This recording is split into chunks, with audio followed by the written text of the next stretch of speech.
Mrs. Dodd?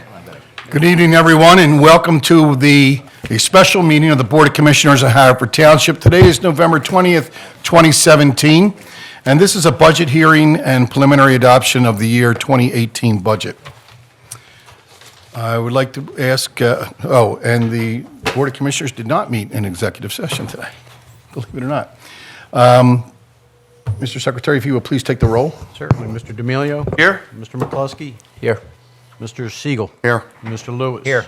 Mr. Holmes? Here. Mr. McGarity? Here. Mr. Wexler? Here. Mr. Olivet? Here. And Mr. Connell. Here. And those that can, please stand for the Pledge of Allegiance. Deputy? Pledge allegiance to the flag of the United States of America and to the republic for which it stands, one nation, under God, indivisible, with liberty and justice for all. Thank you very much. Again, welcome, and the first, next on our agenda is the Citizens Forum on agenda items, and obviously it's for the budget. And we have Irene Coffey here this evening as our first speaker. If you wish, yes. Okay. First of all, I have copies for all of you of what I'm about to say, so.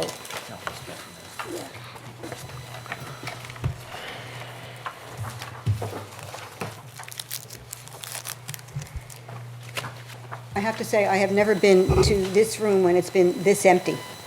So this is an interesting experience. Good evening. First of all, do you need my name and address? Yes, please. We need it for the record. It's Irene Coffey, and the address is 1437 Maryland Avenue, obviously in Havertown. So, good evening again. I'm here tonight in my role as president of the Haverford Township Historical Society. Due to miscommunication, the Historical Society's budget request for 2018 did not get to Larry Gentili in time to be included in the township's draft budget. I'm asking you to add $50,000 to the 2018 budget to address safety and security issues at Niter Hall, a township-owned building. In 2015, the township secured a grant that funded a thorough study of Niter Hall by an historic preservation architect, a structural engineer, and mechanical, electrical, and plumbing experts. We now have a plan for Niter Hall that will be a multi-year process of repairs, restoration, and renovations. The most urgent part of the report involved the critical lack of safety and security measures at Niter Hall, including improperly functioning smoke and motion detectors, no emergency lighting or signage, no external security camera, no internet connection. You can't even make or receive a cell phone call from inside the building, and no handicapped accessible lavatory. Not only is the township potentially liable for problems that may arise, our failure to address these issues could deny a portion of our community, including over 500 students in the Colonial Living Program, the opportunity to enjoy and learn from our historic resources. With thousands of people visiting Niter Hall every year, we feel that these safety issues are a major concern. As you know, the township owns Niter Hall, Lawrence Cabin, and the Federal School, and the Historical Society manages these historic sites.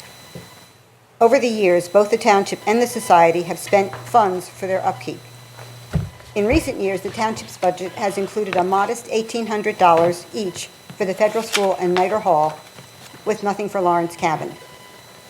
When needs arise and available funds permit, Larry Gentili can sometimes find additional money to assist with the care of these buildings. This year, through a CDBG grant and additional funding, the driveway and handicapped walkway behind Niter Hall and Lawrence Cabin were repaved, and we're thrilled with this improvement.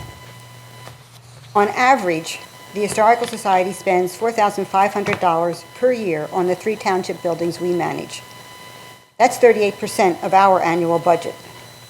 The work has included things like $2,250 to eradicate the bamboo that was engulfing the summer kitchen, and $10,900 for repairs to walls and windows at Niter Hall, along with some lighting upgrades. Just this year, we spent $4,170 to clean and treat Lawrence Cabin's logs to protect them from insect infestation, plus $2,000 to rebuild the crumbling stone walls of the federal school. Adding to our funds, we received a $1,000 grant from the Rotary Club for the work at Lawrence Cabin, and we raised $2,700 at the Heritage Festival towards the stonework at the federal school. There are also many volunteer hours devoted to work that does not require a professional. So I'm asking for a commitment of $50,000 in 2018 for the following, and I heard the buzzer go off, so Go ahead. okay. And it includes the following: a new electrical room, which we have to accommodate a handicapped accessible lavatory. That's $6,000. New electrical service and panel, $15,000. New emergency lighting and exit signs, $9,800. A fire detection and alarm system, $19,500. Handicapped accessible lavatory, $22,700.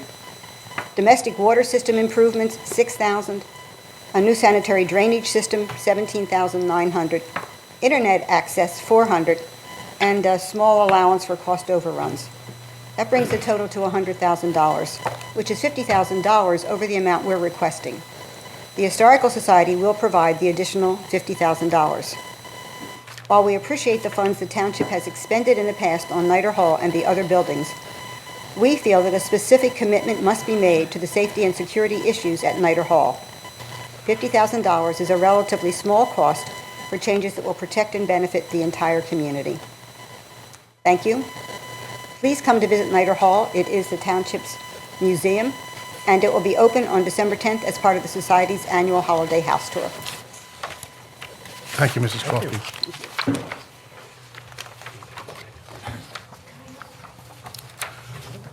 Next will be anybody that wishes to come up again about agenda items. What's your No address? problem. Larry's got it. No.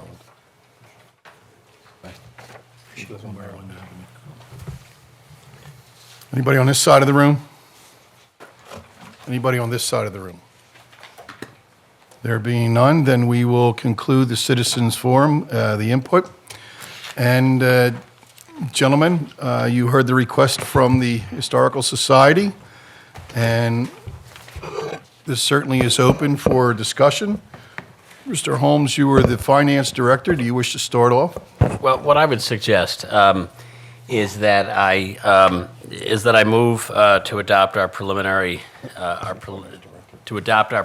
budget, which is what this is. Somebody, I hope, will second it, and then Larry and Amy will put on their will proceed through their presentation about this. Now, I'll remind people, we have a preliminary budget adoption, and we have a final budget adoption, which will take place at our second meeting in December. So between the preliminary budget and the final budget is when we as a board, people propose additions or subtractions from this budget. We could certainly talk about them tonight, but I don't think tonight, it's not going to be my recommendation tonight that we vote on any changes to the preliminary budget as it's presented, so that we do our first job, which is get that preliminary budget done. And then between the first and the second budget, based upon input of people and based on any changes that Amy and Larry become aware of, which do happen every year from preliminary budget to final budget, we then address a final one which may have any additions or deletions. Does not mean we shouldn't discuss the Historical Society tonight, and I'd like to discuss it tonight, but that is how I think we should proceed just procedurally tonight, unless anybody has any strong objections. Mr. McGarity? Well, Larry wanted a second to his motion, and I agree with that, but I would go a little further than that by saying that I suggest that we take $50,000 right away from the sale of the property on Drexel Avenue and use that to immediately fix these problems, because a lot of us were there at Nider Hall, and it is a mess down there. I mean, there's no doubt about it, though. Leaving there at nighttime and walking down that walkway is terrible. The kitchen, I wouldn't eat in it, I'll be honest with you. It's got to be fixed and different things like that. Can you just read the motion so we can begin the discussion? Yeah, and I just wanted to address that one issue, Mr. McGarity, just so you know, that they do have those funds already from Drexel Ave, and so that would be where their $50,000 commitment is coming from, and they on additional funds from us from our budget. But let's start the process, and then after Larry and Amy have finished their presentation, we can talk more about that. Because I was at the same presentation, and I agree with you. Nider Hall's terrific, and it needs a lot of work. Let me then move that we adopt as our ordinance a preliminary general fund, sewer fund, and capital fund budget, including all the taxes, fees, service charges, and other revenue sources provided within all the funds for 2018. Second. Second by Mr. Siegel.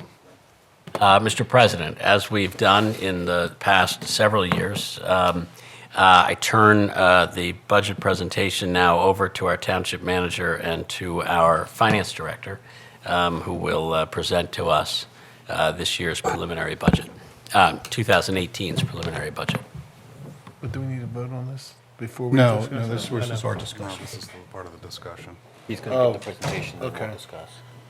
I mean, technically it says 4, but we really, it should be, Part of it Yep, should I be get it. before the vote. It should be motion, and then it should say presentation of the budget, and then it should have our voting order. Oh, I see, number 4. Yeah, Yeah. yeah. Yeah, as long as we are able to discuss the. Go ahead, Larry, you have the floor. Thank you. And again, on behalf of management. Start the clock by chance, Larry? I'm sorry? Did you start the clock? You got 3 minutes. 3 minutes? You start the clock? I could certainly be done in about 30 seconds. Just kid. You make my night easy. On behalf, again, of the management and the entire staff of the township, I'm pleased to provide the Board of Commissioners and our citizens here and at home with my recommendation of the 2018 annual operating budget and a 3-year capital improvement program. It's pretty hard to believe that this is my 11th budget presentation as my appointment to the township as a township manager. It's a challenge. Each year, it's been becoming more and more difficult, and this year it was the same.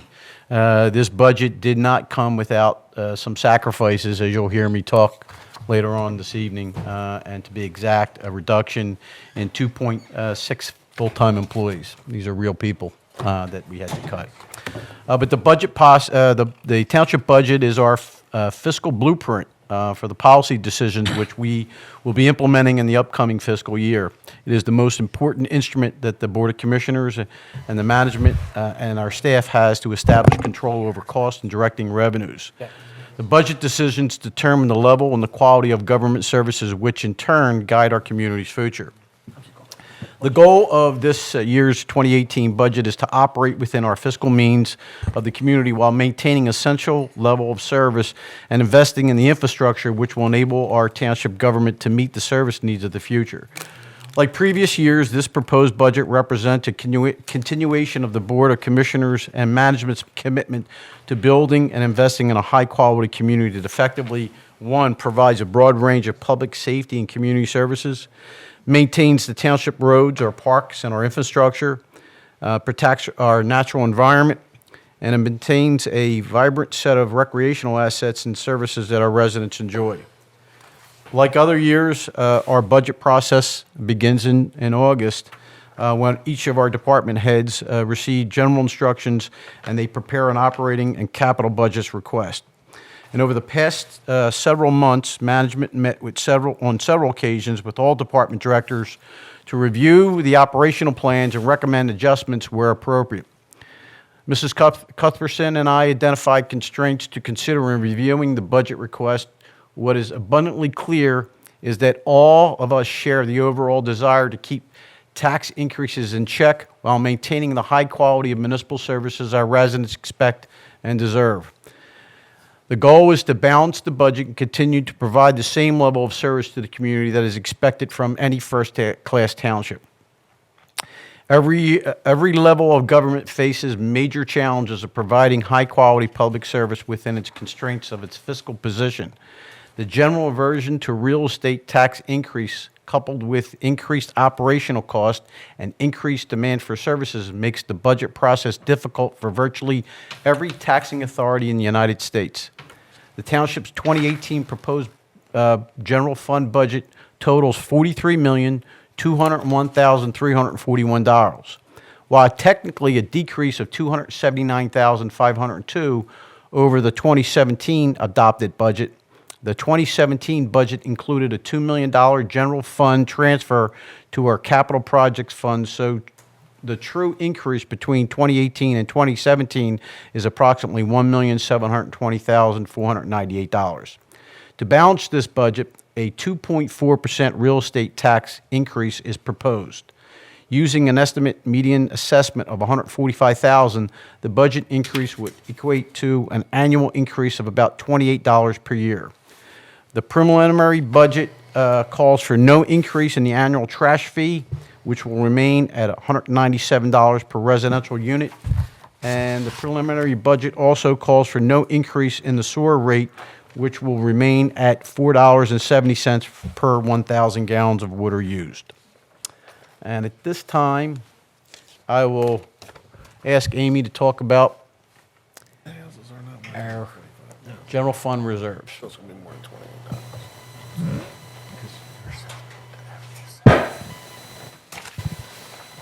As Larry said, I'm going to go through the revenues and highlight different changes between years and what brought us to those numbers.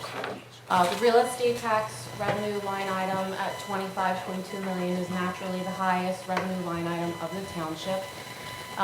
We have about $3 billion in ratables from the county. That's an increase of approximately 0.7% over last year. And 0.7% is not a large increase, which is expected. We have a pretty built-out community. We've been there a long time, so we're not one of those newer communities out in Chester County that keeps adding new developments all the time. So 0.7% increase is okay for us. We do have a low delinquency rate, and that is attributable to the taxpayers here, and I've said that every year. I do check with our neighbors, and we probably turn over to the county about 1.4% of our tax bills, and that's pretty amazing for our size. So that keeps that real estate tax revenue monies coming in actual dollars. We will go from 7.993 mils to 8.185, which is an increase of 2.4%, as Larry mentioned.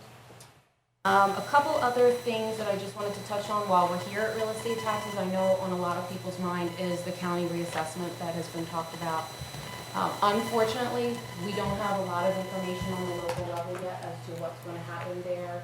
When I talked to them this fall, they were still putting together their plan, and they were going to present their plan for reassessment to their county council in this coming winter, and I'm sure they're going to wait now until their new council is seated before they go ahead and explain their plan for reassessment. That will not take place, and that will not, take effect until 2021, so we're still a little ways away from that. Also, I know it was mentioned in a lot of the articles that came out when that court case came down, but a countywide reassessment cannot be used as like a cash cow mechanism for the taxing authority. So if we see the ratables move dramatically one way or another, there's going to have to be a move in the millage to kind of make up for it. So like I said, any taxing authority can't use a reassessment as a mechanism.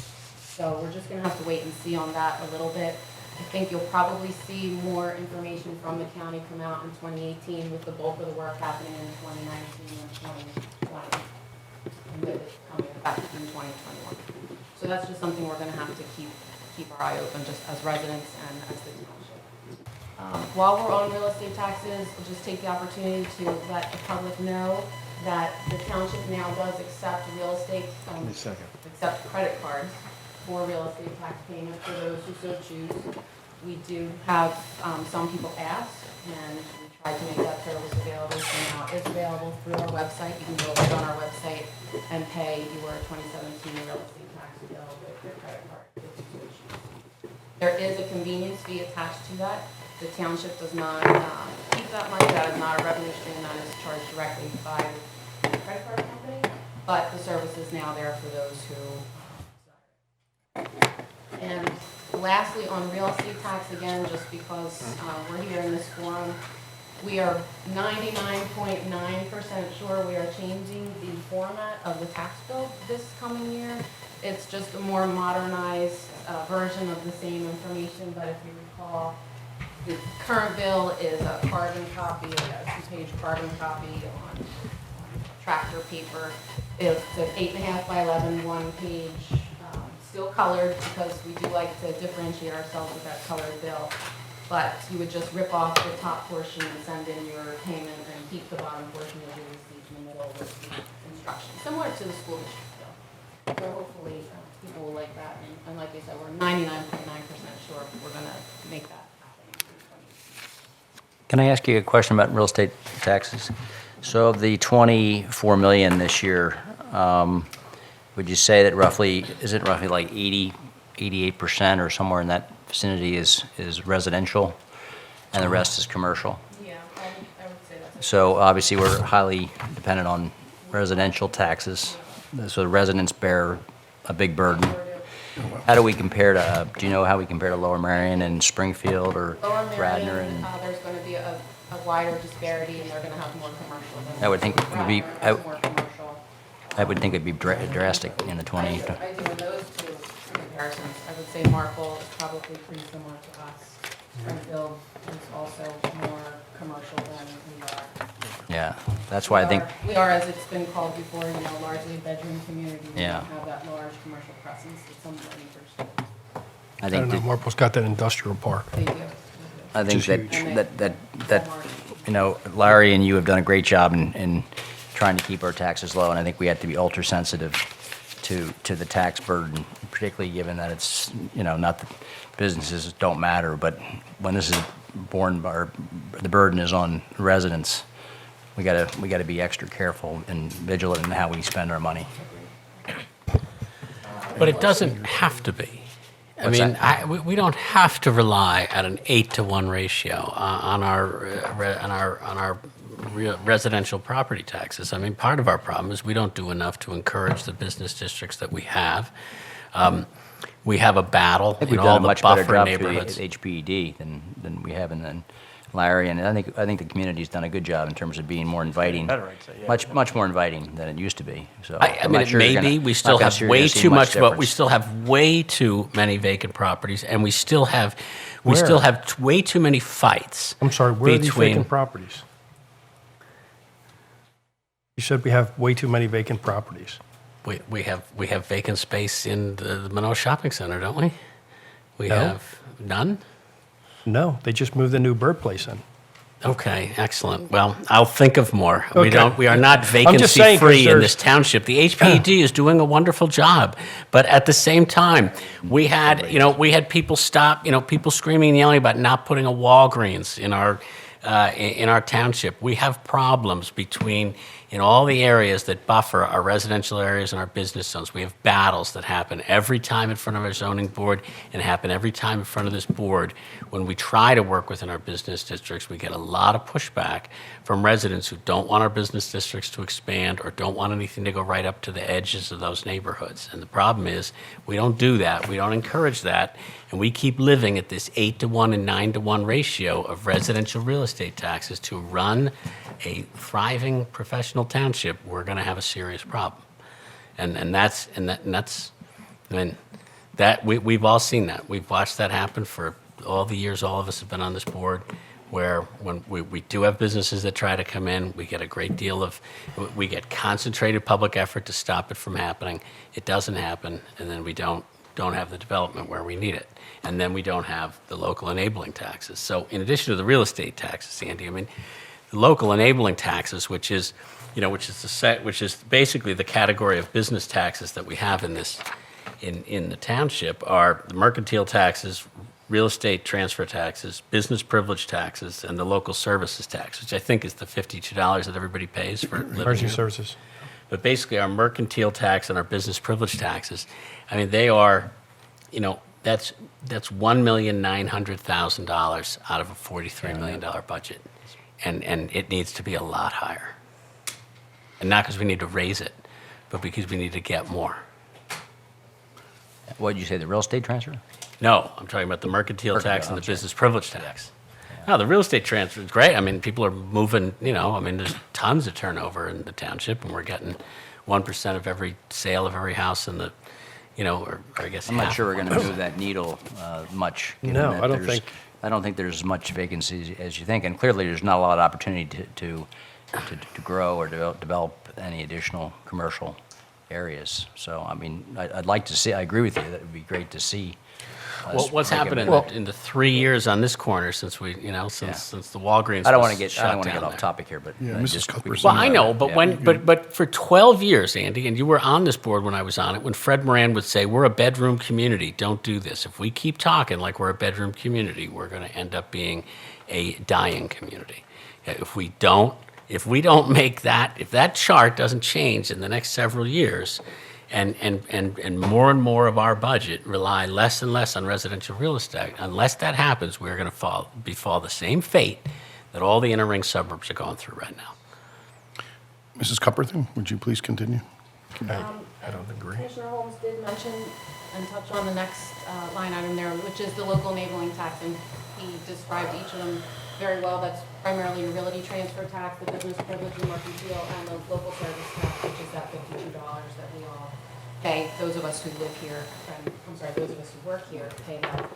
We have seen this go up. You can see that we increased it again this year. The realty transfer tax has really boomed the past 3 years. I'm not sure, and even with talking with some local realty experts, I'm not sure how much longer that's going to continue.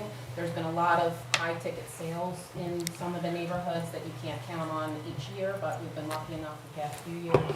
But with that being said, we still did increase it because we are able to, a lot of the neighborhoods are keeping the higher sale prices and they're able to sustain them, and that's a great thing. And there's a ton of things here in Haverford that makes it an attractive place, and even the realty professionals acknowledge that, the schools, the parks, the recreation opportunities, it all makes this the place that a lot of people want to live, and a lot of out-of-state people who are coming here. That's what this one realtor had told me, the number of people from New York and from out of state who are being relocated and moving into this community. So we hope that continues. I'm just not exactly sure about the realty, if that's going to continue as well as it has. We do have relatively low inventory here in the township now. However, we are going into what the realty market considers their downtime with the winter months. So we'll see next spring if that continues. As far as the business taxes, our business taxes have remained strong, probably over the past 5 years. Probably 9 years ago, they were not, but for the last 5, they have been. We have a pretty aggressive compliance program. We send out auditors to companies who we don't think are doing it properly. We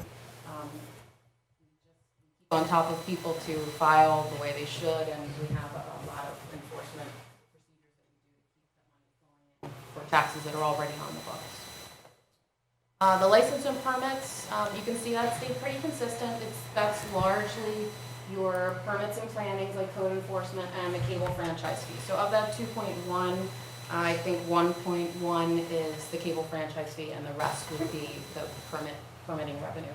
Permitting revenue is sometimes difficult to budget for, and our codes department is always moving, and they're always busy. There's lots of improvements going on in people's homes around here.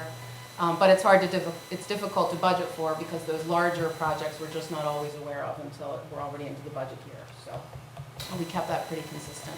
Fines, that's our magistrates from the 3 district justices, and parking meter fines, and you can see that just a ticky bit, but relatively stable right now. Interest and rents is just what it says.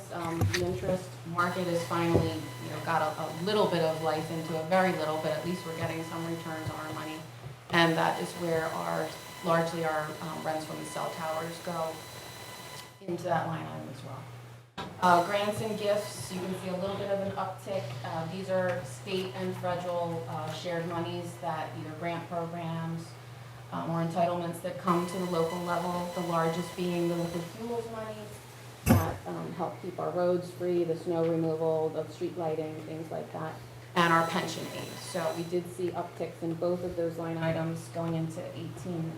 The liquid fuels allocation from the state was already estimated to go up about $40,000 from last year, and the state pension aid is expected from our 17 budget line to be about $130,000.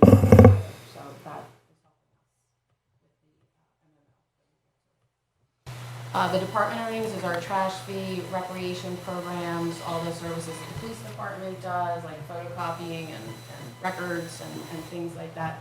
So you can see that's pretty stable. The rec department did increase its expected revenues coming in 2018, so that's a good thing. Largely, probably $3+ million of that is the trash fee, which we already said is going to remain the same. The stadium, you can see that is also relatively stable. Rick and his staff are always trying to do new things and get new crowds in there, so they've kept things moving along and consistent. We are looking into a couple different advertising opportunities. Mr. Jinkley is looking into that, so I think a few of those are going to come to fruition in 2018. We did include a little bit of an uptick in 2018. Other income, again, that's going to be relatively consistent. That is our employee contributions to healthcare go there, plus any miscellaneous revenue streams that come in. For instance, the library reimburses us for all of their health costs that they're able to participate in our plan, but then they reimburse us, so that goes into other income. The medical contribution for employees, I believe, is staying the same for civilians at 3.25%. The civilians pay 3.25% of their salary towards health benefits, and the police are increasing from 2.75 to 3.25% of their gross salary to health benefits. So that is the reason for the small uptick there. Fund transfers in 2017, why that looks larger than 2018. In 2017, we took $2 million of our fund balance, we thought was in excess of where we wanted to be, and we moved it over to capital projects.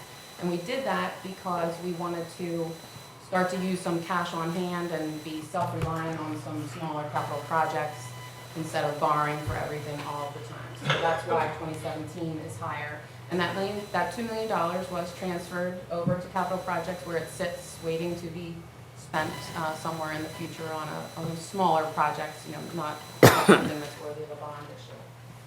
In 2018, the $1.5 million is the normal $600,000 that comes in from the sewer fund, and then the balance of $405,000, that is going to pay for the streetlight retrofitting program that we're going to continue.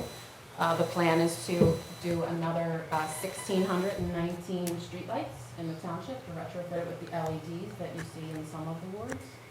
So for $405,000 that we're going to pull from reserves to pay for the actual fixtures, and then we'll pay for the installation through a program called EME program that's billed directly through PICO. So the $405,000 that we're bringing over from our reserves will pay for the actual 1,619 fixtures, and then we pay for the rest through PICO through savings on electricity, through rate savings, and overtime. So it's actually a very worthwhile program for everybody. How many additional wards will be covered by that? It The is streetlight expenditure. Several wards, there's a few think there's wards four. that are- It doesn't matter which ones, I'm just, Okay, it's going to be Ward 1, 2, 5, 8, and 3rd Precinct and 3rd. Done in 2018, Yes. and that's every single light, In those words, I believe, yeah. every single. Amy, when you said 1, 2, 5, 8, and 3, 3. what about 7? That would be a future project. That would be the 4th phase. Future project. That would be the 4th phase. Won't be around for that one, I'll tell you'll you. still be here, Jim, He'll don't be worry. around. You're going to be around.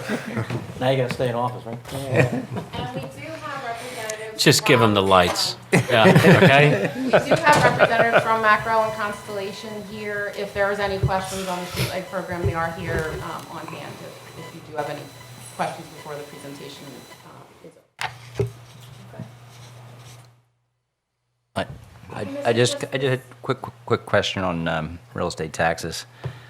Just curious as to what percentage of our residents take advantage of the 2% discount. The vast majority, I'd say probably 88, maybe 88? 87%. Oh, that's good. That's pretty consistent year to year, I would, yeah. Yeah, that's a smart move, if you can afford it. Because nobody leaves this township, they just move around inside the township. And this is just a thorough representation of what we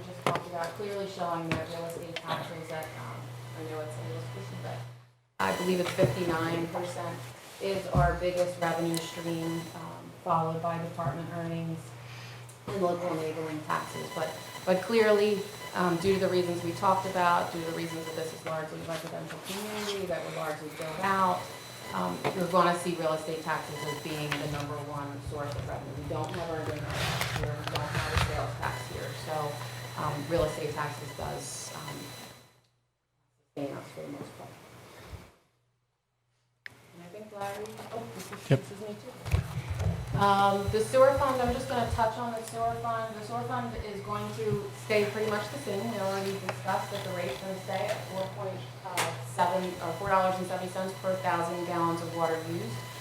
Just for anybody who is unfamiliar with that billing practice and the new residents, we get readings from Aqua about actual water usage from October 1st of 2016 through September 30th of 2017. So it's what you used in your property, and we take those gallons and apply the $4.70, and that's how it comes up with your sewer rent. So everybody's sewer rent is different, but everybody pays the same rate. But it was also a combination of the RHM budget. It is. Now we got their numbers, and we've gotten Aqua's numbers, so now we have firm number. When we put this together, we hadn't had either one of those. We weren't expecting either to shift too much, so And we you're were right. comfortable with the Yeah. keeping the 470. Yeah. And now we did receive RHM's budget, which did not have any large swings, and we did get our actual water usage, which also was pretty consistent. It did go down a little bit, which is good for environmental reasons, but for billing reasons, it was consistent enough that we can keep the 470. That's good. Amy, can I ask you a question? If you go back to the first chart, and I'm sorry I had to take a phone call, so I don't know if this question was asked, but, right, the local enabling taxes, you're projecting that we go to $3,670,000, and that's based on what? Is it? The local enabling tax is the realty transfer and then the business taxes. Right. So we have seen both of those revenue streams increase. That's what I was going to ask. Are we seeing an increase from all the new shops that opened up in Lanark and? That would be the business privilege tax and the mercantile tax. Yeah, that's been pretty strong and pretty consistent. So we have increased it slightly. I don't want to put too much reliance on that it'll stay that way. So we incrementally increase it each year. We'll raise it a little bit. Are we still getting any ratables from the Haverford Reserve area? So that's helping us out. They are. That's pretty well built out, though. I mean, The condo, the carriage homes are pretty much you built out. got new one more building. Another building. I believe they just got a permit for foundation on buildings. For the next one. Yeah, there's two more going up, right? The No, one that they're one. building right now. They're building and one You know where we're getting And one from more the, left, right. So there'll be two more. from the new developments? Do we know a dollar amount? I don't break it out by developments, but I know from the Haverford Reserve, we've gotten several hundred thousands of dollars from, Those properties Yeah. are Yeah, they're high end. amply priced. they're probably. Yeah, they're very high. 400,000. Oh, No, most of them, almost all of them are in the 700,000 to 900,000. Yeah. That has been bringing in a lot of money for us, and that's why we don't want to be over-reliant on realty transfer tax, because when they're all built out, then Yeah. that will stop. Well, and But why don't we break it? Go ahead, I'm sorry. Go ahead. And while you were out, Amy talked about how the realty transfer tax is great right now, but it's also a boom market for real estate sales. And while it's good and we hope it continues, we don't necessarily want to rely on that moving No, I forward. agree. I agree. If you can, at some point, Westchester Pike. I'd like to see the numbers for the business privilege tax. You know that? I mean, can you I figure do. that I out? have- Not now, but it doesn't right here. matter now. It's in there. Yeah, I mean, we have business privilege of, it's $1,050,000, mercantile 935, so I can break it out however you'd like, if you'd like to see it, over the past 5 years, what the average increase has been, or anything, we definitely have access to that information. Yeah, because certainly Lowe's and those stores are doing fantastic. They are. And I did touch on the compliance program that the township instituted you were here probably about 7 years ago, and that has served us well. It just keeps everybody, the large and the small businesses on their toes. They know if their returns are being looked at, and we do send out an independent auditor when we think that's necessary, just to make sure that everybody's paying what they should. yes. We were just saying, we just need a Chick-fil-A and we'd never have any tax increases. I did not say that. That came from you. My partner, Andy, maybe we can, They're one up. unbelievable, the business they do. they do fantastic. Thank you, Amy. And I'll continue on with some of our general fund expenditures. And this is when we really get down and start taking a look at some of the difficult challenges to keep expenses down.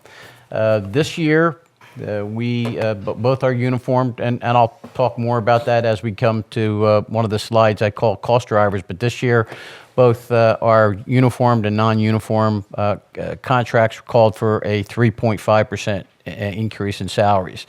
Last year, our civilians took a 0%, and I believe 2 years prior to that, our uniform took a 0%. So this year, both of the departments were called for again, 3.5% increase. So you'll see this is where some of the expenses for certain departments increase. Majority of those increase are not for operational, it's pretty much for salaries and pensions, which I'll go over in the MMO. But as Amy had mentioned, you'll see on the auxiliary functions, there's a big jump. The $2 million of that was from when she talked about the transfer of funds from 2017, where we moved to our capital projects to fund some of the capital projects, as well as to have a safety net for any of the new building that we're doing. The auxiliary departments are made up of some miscellaneous expenses, but this is where we have some of our life insurance that we have for retired civilians, health benefits and dental benefits that we have under contract for retired civilians as well. This is where we have costs associated with running the library, the subsidy that we give the library. This year, we're actually giving them approximately $14,000 increase from last year, which is a little over a 1% increase. We have the operation for the Shade Tree, Human Relations Commission, Nighter Hall Federal School, the Grange, our emergency management banking cost, Haverford Town Day, and some other transfer of funds. That's where you will see that's what auxiliary functions are, made up of those particular departments there. As we move down to the codes department, you'll see there's a slight increase. The codes department has a 0% increase in operations. Most of that increase you see will be for the civilian contracts and the increase associated with pension costs, so on and so forth. Community development, there's a slight increase, about $55,000. Again, that has to do with salaries. There has a slight increase in professional fees, the pension fund, and we're increasing some funds to do planning and development. The emergency EMS department, as well as there's a $38,000 increase that has to do with some increase in communications, but most of it has to do with, again, the salary increase and the pension, MMO. You'll see over the last few years, the EMS department is down substantially. That mostly has to do with our contracted services that we actually contracted the majority, about 90% of our operation with Narberth Ambulance. I'm going to have Narberth Board of Directors and their Chief of Services here sometime in February to do a year-end report and where they are as far as the future for EMS expansion.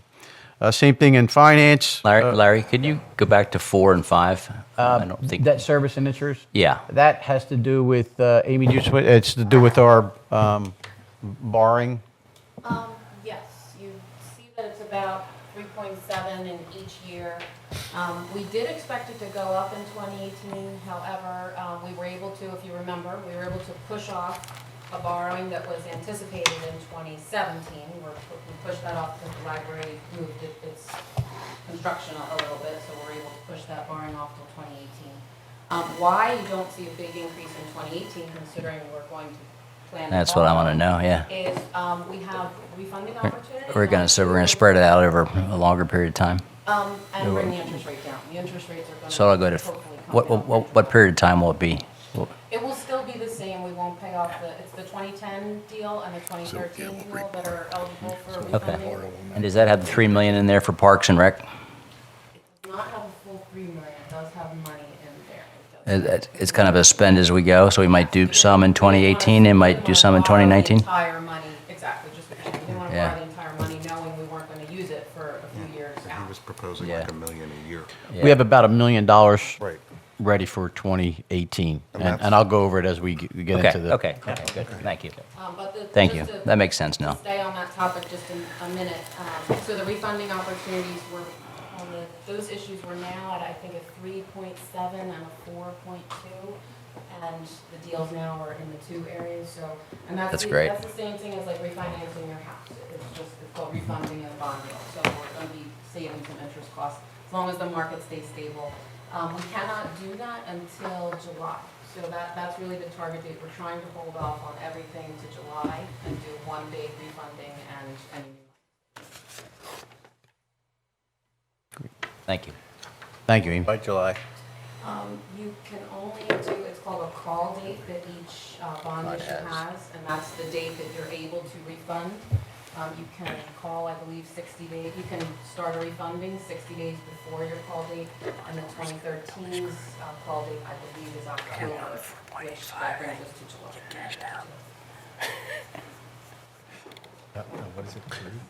For finance, just again, a very slight increase, and that's to do with the salary and MMO increase.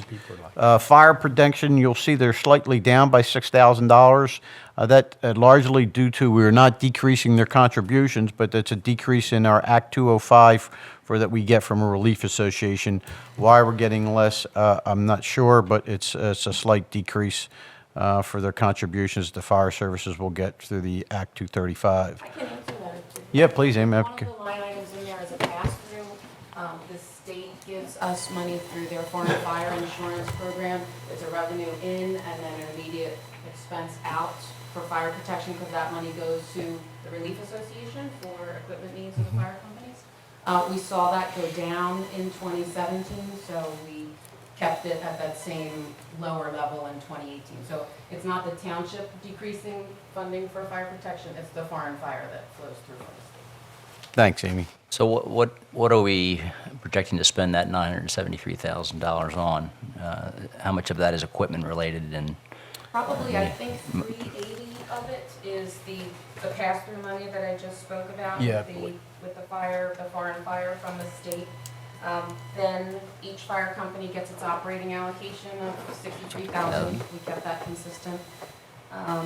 Their vehicle maintenance, their vehicle fuel, there is monies for recruitment and retention, the hydrants, the water for the hydrants. So there's no equipment in there, no new No, equipment?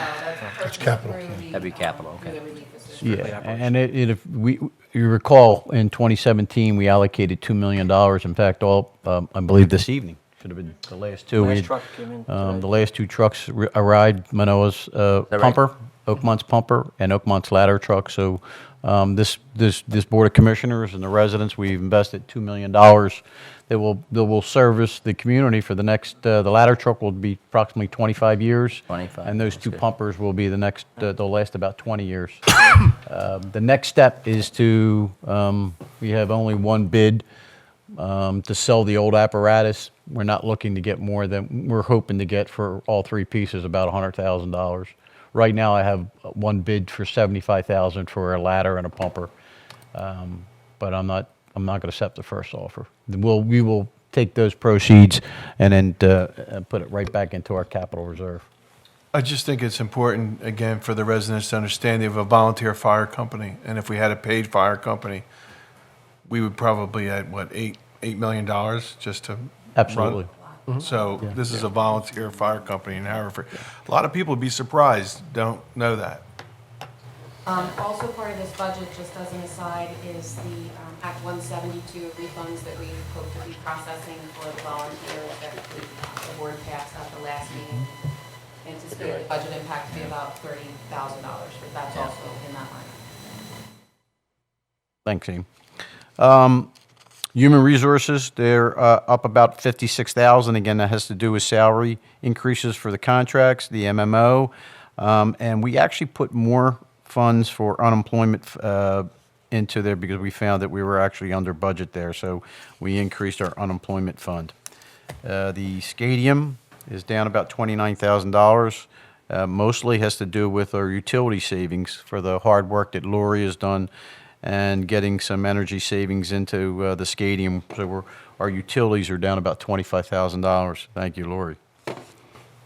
Information technology is up about 23,000. Again, it's got nothing to do with operations. It's the salary increase and our pension obligation with the MMO.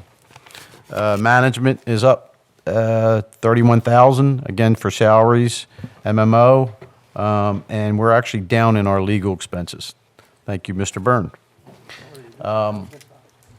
Our largest department is our police department, and that is up $485,000. Again, our uniform personnel received a 3.5% increase. Last year, they received a 2%.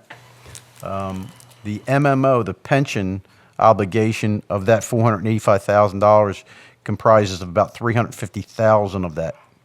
So there's real no increase in operations. I will tell you at the beginning of my presentation, I told you that this budget didn't come without some hard decisions, and I reduced one full-time employee, and I'll be eliminating another full-time employee, cutting that down to a part-time position. We've already started that process, so they're real people. And, you know, I will mention, as this board knows, in the last 11 years that I've been the manager, with these two cuts, we'll be 27 less full-time employees that we had when I started. So each year we continue to look on ways that we can continue to provide the services to our community and doing it with less personnel. Most of the time we try to do that through retirements and evaluating whether we really need to fill that position. But at times, such as these, you have to make some difficult decisions. So the police department, you'll hear me talk more about, but it is our largest department, and I'll talk more about that in the next slide. The next large department that we have are building maintenance, our highway department, snow removal, street lighting, and sanitation. It's our recreation department, I mean our park and public works departments. And mostly the buildings are down about $60,000 in our buildings due to wages and reducing FTEs. Our highway department is up about $93,000, again, mostly due to salary increases. We're purchasing some new equipment that I'll talk about in the capital portion of this presentation. And our pension fund is up about $158,000 of that. Snow, we are seeing a reduction in salt this year. So we've budgeted slight decrease in salt utilization. I hope that we have no snow. I don't believe that's going to be a reality, but as the people in this community realize, and I know everyone on this board knows, that we do a phenomenal job. I would put our Public Works Department up to any municipal service, not only in Delaware County, but in the surrounding communities when it comes to snow removal. I remember years ago that Mr. Banner, who had hired me back in 1979, said, "Larry, if you ever get to my position, don't mess up two things. People will forgive you for most of it, but don't mess up trash removal and don't mess up snow removal." And our Public Works Department has done a phenomenal job in keeping them up. Well, let's give kudos to Richard Doherty because his wife's here. She can go home and tell him. That's right. I tell him every day, Jim. And the next two big departments, the last two departments, are the park and recreations and our park maintenance, which comprise up another big portion of our operating budget. I go back to number 18, the street lighting. When do we expect to see, as a result of changing out all the light fixtures, to see the actual cost savings on the lighting side? When the EME programs are complete in 2022, so after. So it won't be for some time? Okay. And what kind of reduction, percentage-wise, do you think we'd see? Is it? Pretty substantial. Pretty substantial. About 60,000 in the first year, and then about 160,000 in annual savings thereafter. Thereafter. Yeah, that's wonderful. That's great. Thank you.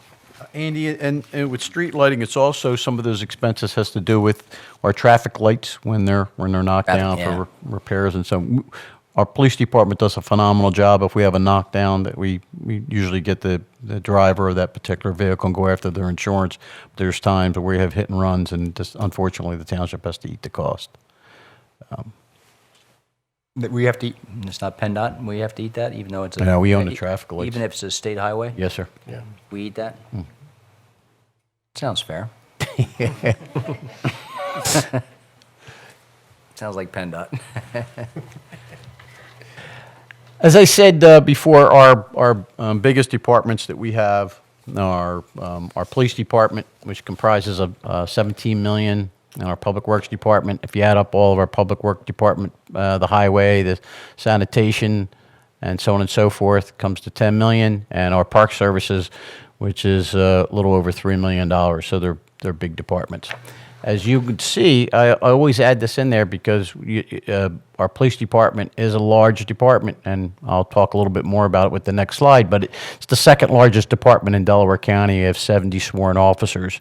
But if you compare our police department for the total budget, our police department comprises about 39%. If you're looking, comparing to other towns in the area, Marple, their police department is about 41%, Radnor's 35%. Lower Marion's 37, Plymouth is 40. Look at Upper Darby, although Upper Darby has deputy, about 140. Approximately. Yeah, about 140. They're 58% of the Upper Darby's budget. We're bigger than Chester? We are, I believe, correct? Currently, yes. Currently. Really? Oh, that surprises me. Newtown 54, and I think Springfield there is 51. So Most of it is National Guard. big services.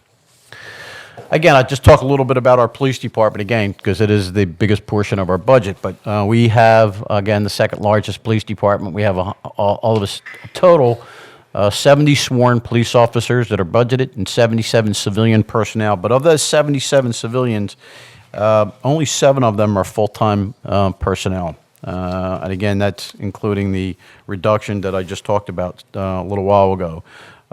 Those part-timers, most of them are school crossing guards. There's 63 school crossing guards that work about 15 hours a week. They don't get paid enough, if you ask me. And the township Haverford receives 50% reimbursement from the school district for those crossing guards. To give you an idea, again, we have 63 crossing guards in Haverford Township. Upper Darby has 98, but the school board pays 100% of all costs associated with it. The township doesn't pay anything. You compare to Marple Township, Marple only has 7 crossing guards. Springfield has 16, Lower Merion has 8, and Radnor has 10. We have been working, we have a very good working rapport with the school board, and I already talked to Mrs. Rushi this year, and even though they pay for a share of the 50% into the crossing guards, the township pays for full cost associated with the crossing guard secretary coordinator that is essential to get those personnel in and out every day. So we're going to be asking for more of a contribution in the 2019 budget towards that position. Did they get a $1 pay raise? We gave them last year. And that assault vehicle is the county. Yes, and you see, we are a full-service department. We have, obviously 4 K-9 officers. We have our own SWAT team. You'll see that vehicle down there. This is only one of many unique vehicles that our department houses that belong to the county, and that goes to the professional staff that we have in our department and the professional leadership of our Chief Viol and Deputy Chief Hagan, that they are looked upon at the county level to take the leadership and provide those essential coordinations for those unique vehicles. And we have several other vehicles that are not in this photo that are housed by Haverford Township Police that are the property of Delaware County.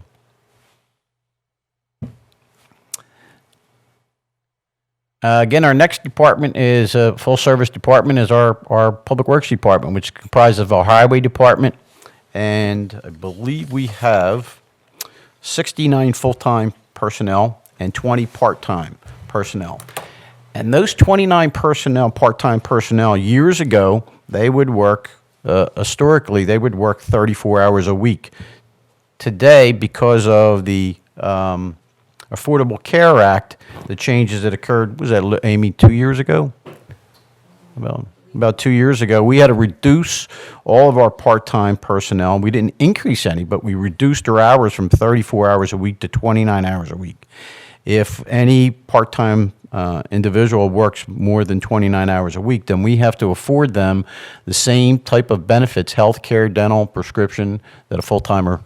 So we actually asked our personnel to take a cut and providing the same level of services with less hours of productivity. And again, a lot goes out to Mr. Doherty and his leadership and his department to continue to provide those excellent services.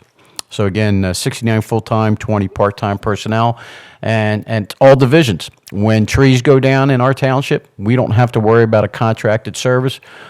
That's why our roads are opened as fast as they are, and we work very closely with the police department about some great things that we've done, coordinating with emergency management and our police department and the Public Works Department. Each year, we add more and more street lights to the emergency service bank that we can actually provide a generator to run the street lights. So if there's a power failure or an emergency disaster that occurs, to give an example, along Westchester Pike, every street light from Township Line outside into Marple Township, we can be powered by generators. And that has to do with, again, coordinating with our mechanics. We have our own mechanical division, our sewer department, and a sanitation division. I added this in there. This is just an example of what our yard waste, our Monday curbside yard waste picks up. And this photo doesn't really do it justice. I should have taken a drone photo and see it from behind. But this yard waste goes all the way around. A few years ago, when we implemented this yard waste program, Mr. Doherty and Mr. Sinibaldi brought the idea to me. This used to go into the trash stream. This is what we would pay over $30 a ton. We pay zero for the removal of this. We actually, each year, we're blessed, and we continue to work with an outside service. They come from Pottstown. The only thing that our staff has to do is load it into the tractor trailers, so we pick it up on a Monday, and it's loaded, and it's offloaded out into Pottstown by tractor trailers. And this is, again, an outstanding program. And we're getting all of this rubbish for free out of our trash stream. So we save approximately, if we had to dispose of this, about $200,000 to $250,000 a year that would be added in our disposal fee. So again, that's all the work being done by our Public Works Department. Very much so. And last but least, our biggest, again, our third biggest department would be the Park and Recreations Department. They do a phenomenal job. We have 16 full-time personnel and 26 part-time personnel. And again, the part-time personnel, if I just remind you, they're only working at 29 hours a week. A lot of those individuals are the gentlemen who are cutting the grass and maintaining our parks and keeping the equipment up in operations. We have, I don't have to tell this board and people that are on our park board, that we have one of the best park services in Pennsylvania. You can see here we have all the ball fields. We've added bleachers, volleyball courts. Right now we're at 7 miles of trails, and there's more coming. They're a big success. We have the dog park. They do a phenomenal service, our parks. And one unique thing that we just did is our maintenance staff, working with our IT department, now have the iPads with a special software, and they're going to be evaluating it'll be evaluations of each of our parks. So we'll be able to add in there things that need to be repaired, and we can prioritize. Just like anything else, there's an awful lot of maintenance that goes along with maintaining and the upkeep of the equipment and the playgrounds and so on and so forth, everything that you see here. A number of years ago, we added pavilions. They were an outstanding success. Got to add in the skate park now, too. Yep, and the skate park, and I believe that was just completed. Yep. Done. Big success. Wow. So again, I'll get down into some of the, really, what are the things that are driving the 2.4% increase. And again, kudos go to Amy and the staff for cutting as much of the expenses and the difficult challenges that we were faced this year. But because of the contract services and the non-uniform and the uniform taking no salary increases the past years, this year it's both of them are taking an increase, and we have a $358,000 impact for that. We were very lucky this year. We partnered a few years ago with all of the townships as well as the school districts in Delaware County, and we were able to negotiate a no increase in the medical benefits this year. So that was a big saving grace, or we would most definitely would be seeing a higher tax increase before this board. The municipal pension obligation, and I may ask Amy to add in, but she gave me a note. And this year, you would notice last year it was not a high increase, but this year we're seeing an increase mostly because of our annual evaluation was performed January of 2017, which dictated calculations for the 2018 and 2019, and which includes pension performance. They're looking at the 2015. That number is impacting the 2015 and 2016 results. So our assumed rate for return back then was 8.25%, and we did not achieve that. In fact, I don't think we gained approximately 7%. 15 was actually a loss. A loss. Yep. So we're underperforming. The good news is that in 2017 we're looking at double digits. And it's still going positive direction. And we were just officially scored by the PA Auditor General at 76% for the police plan and 85% for the civilian plan. You remember a few years ago, before we made some positive changes, eliminating the defined contribution and we were asking the personnel to pay more into the pension, as well as we didn't smooth, we paid more each year to the MMO. That is the reason, and that our performance for those police plan and the civilian plan are as high, and probably a big reason why we received a positive increase this year. Wouldn't you say, Amy, for our Moody's rating? Yes, they were impressed with the steps that the township's taken to increase that. So we're hoping, and we're very optimistic that if I'm still here next year, that I'm providing a budget, that our MMO will be hopefully in hundreds of thousands of dollars less than we're looking at this year. And if we didn't have this year MMO, we probably wouldn't have a tax increase, or a very minimal one. Our township insurances are up slightly this year, $84,000. That mostly has to do with we took a look at the type of insurance, or our general liability, and we believe, looking at other townships, we were underinsured. So we increased our umbrella to, Amy, do you recall, we increased it to how much? So we increased it by $5 million. And there were some other substantial lawsuits that I won't get into right now from neighboring communities because they were underinsured. So we believe that that's a very positive investment for our community to increase our umbrella, and that's why we're looking at roughly an $84,000 increase, as well as the last year we had a high. Some high increase in accidents relating to some of our volunteer fire trucks and township vehicles, and that is being looked at our police department to try to get that number down. Is the MMO, is that I assume that's a discretionary, is not required, right? No, it is required. So every municipality, by law, has to, whatever, Has to certify it, which this board did by September 30th of each year, and it has to be funded by December 31st. Yeah.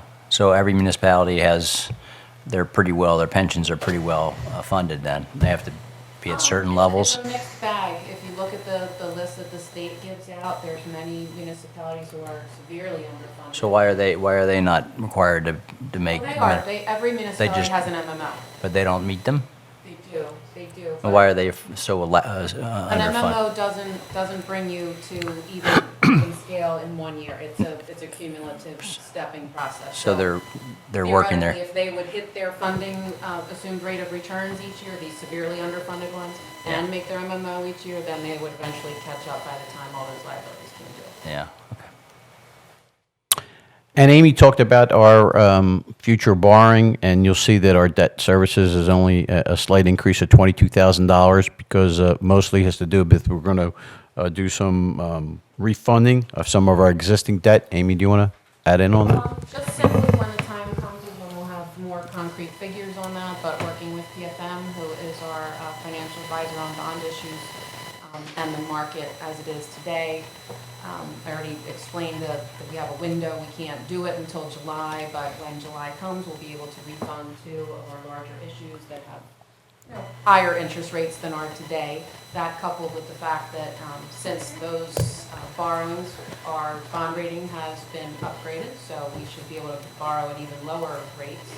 So they're anticipating we should see substantial savings. So in 2018, that's what was able to keep our annual debt service at an even keel.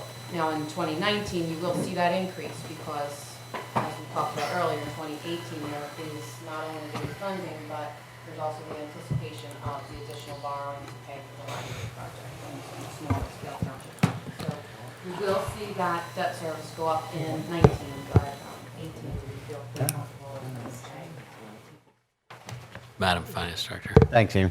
On the municipal pension obligation, Mr.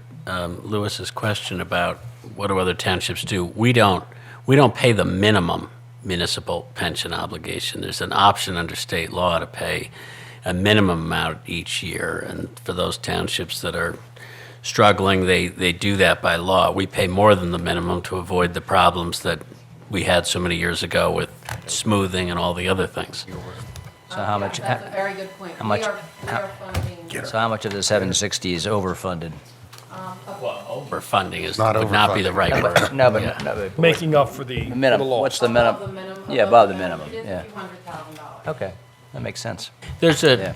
when we passed that in September, we all got a chart. The chart concludes with, what we do is we recognize at that September meeting what Haverford Township's by law minimum municipal pension obligation, so it's the MMO, minimum municipal obligation.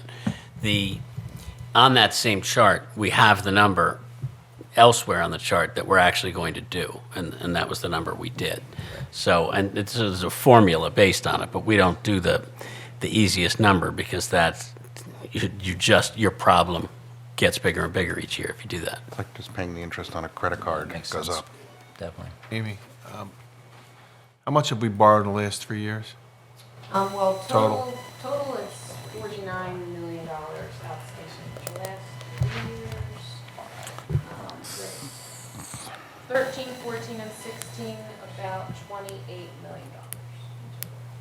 In the next 3 years? Well, next year it should be about 11 or 12, and then future years will depend on the projects as the board will see fit. Now, one could get the wrong impression from that accumulation of numbers. We're paying down millions of dollars each year. One of the things that Moody's said about us was that our entire debt package was, did they say in 7 years, 48% of it would be paid down, or 62% of it? They did specifically say it was relatively low for our size. And more important, they noted the payment schedule that we have. And one of the things we do when we do financings, Commissioner D'Amelio, is you set the bond service in such a way that you're trying to keep it level every year, so we don't have a huge spike from one year to the next. And of course, when we borrow, we match our project lives to the scale of to the length of the borrowing, so. No, I understand that. I just think we have to be Spread that careful out. how much we continue to borrow, because we still have to pay it back. Oh, yeah.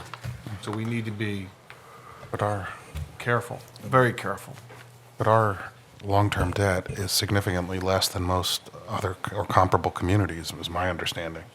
It was mentioned in our bond rating that it was at a relatively, modest Right. level for our size. It is still, right now, about $49 million of outstanding debt, which is a little, around half of what our borrowing base is. And get a lower rate.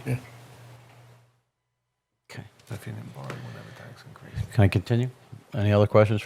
Great. Yes, you wouldn't have a police station. So this is just some of the major You could say that. capital projects we that are undertaking, or some major expenses we did in 17. Obviously, our police department, we purchased 6 vehicles, or we did some traffic pedestrian safety devices we purchased and installed throughout the community. Our public works department, we 7 pieces of major equipment in the hundreds of thousands of dollars, if not millions. And in our fire EMS that we purchased, and just a reminder, we bought 2 brand-new ambulances that are owned by the township, that are run by our neighboring EMS provider, Narbeth, that are housed in our community. That was an investment for over the next 10 years, and that was a big commitment. It was over $400,000 for those 2 ambulances, and then, again, $2 million in fire apparatus that will service this community for the next 20 to 25 years. So a good investment in our future. A lot of infrastructure improvements, sanitary sewer repairs. Some of them were scheduled, some were unscheduled. We completed a road resurfacing program. So the next resurfacing program we will be in 2019. We will not be doing any in 2018. We obviously started our library renovations, and more to come, and stormwater repairs and upgrades throughout the community. Darby Road and other places. Obviously, we're almost there. Combined Municipal Services Building, the bond payments, so on and so forth, park improvements, and some recreation improvements at the stadium.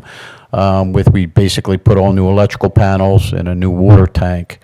So we invested greatly in the stadium this year, and we'll continue to do that in 2018. So some of the 2018 projects that we have budgeted into the capital, you'll see under proposed capital, is major equipment. Again, this year, instead of getting 6 vehicles, we're cutting that down to 5 police vehicles. Our public works vehicles, we have 8 small trucks and large trucks, and a trash truck. That's part of that 8. You have a SOAR lateral camera, which is a new camera that will be adding to our existing camera truck. That's an upgrade. Information services, some major systems, equipment, and software updates that we'll be doing. We're looking to upgrade our web service and change our web page as well. We've already started talking to Mr. McClary about that, and I'll be talking with Dan as well to help with the Cable Advisory Board. And then we have a new SQL server, and please don't ask me to explain that, but that's an IT term that's an upgrade as well. But some of the major infrastructure improvements, again, we have several with Mr. Doherty and our Mr. Pannoni and his staff, sanitary sewer projects that we have scheduled to make some improvements and upgrades. Same thing with our storm sewer improvements. We have monies set aside for that. Finishing our municipal services building should be completed. And again, the library renovations will really get underway sometime in early to mid-2018. These things here that I haven't read are some grants that are underway and will continue to do. The CMAQ, which is a congestion mitigation air quality grant that we received from PennDOT approximately a year ago, and it's a substantial grant, but I caution everyone, there's a match. I do have some funds to set aside for that match, but it's roughly an $800,000 to $900,000 improvement, and what that will do is we'll change every street light from Westchester Pike all the way down to the Marple Township border to traffic adaptive. And it's the same type of traffic system that we implemented at Westchester Pike and Darby Road and Lansdowne and Darby. It's the triangle, as we call it. It's been a big success.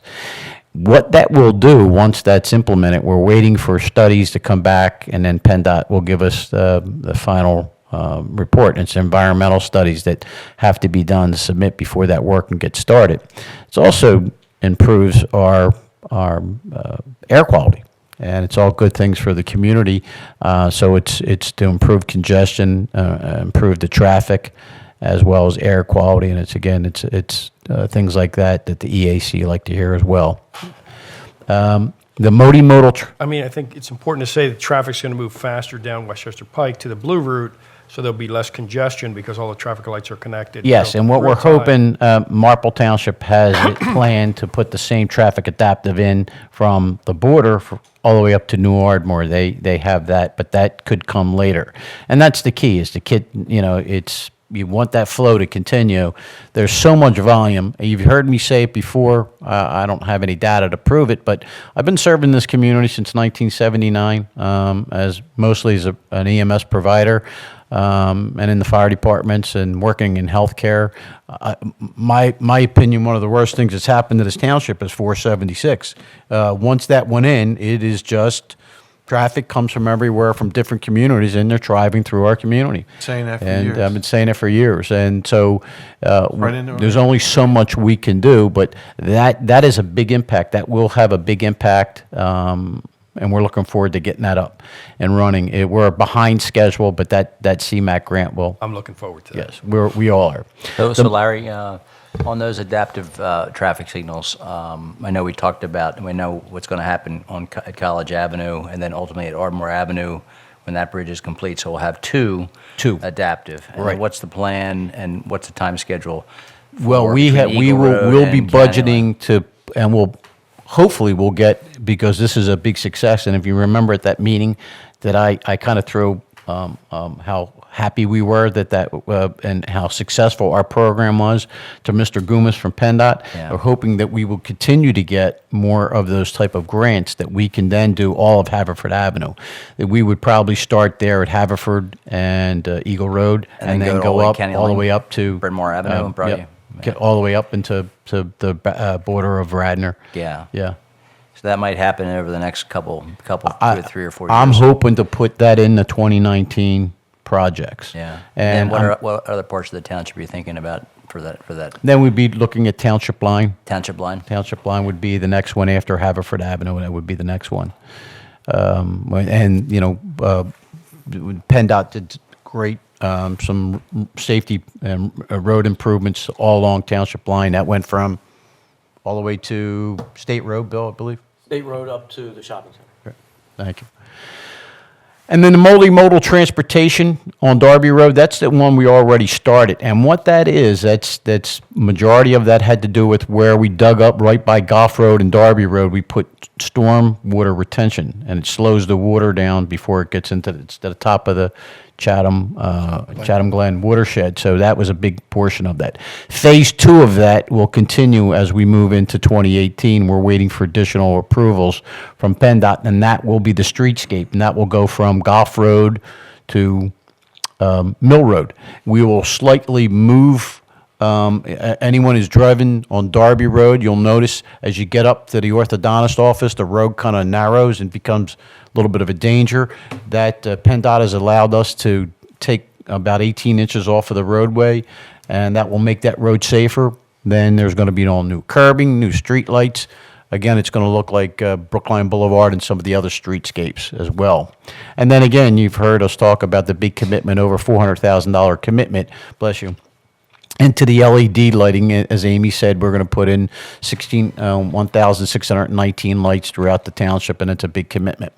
I received confirmation, it became official, but Mr. Leach's office called Amy and I today to let us know that we received 3 more grants that will realistically probably won't get underway till late, very late 2018, early 2019.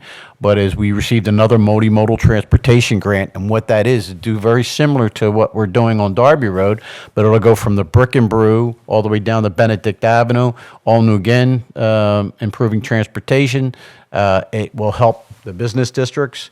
Like we've been committing a lot of our resources into improving the entrance of the community as well as improving the business districts. And that'll get all new antique lighting and new sidewalks and help give a facelift to that particular area there.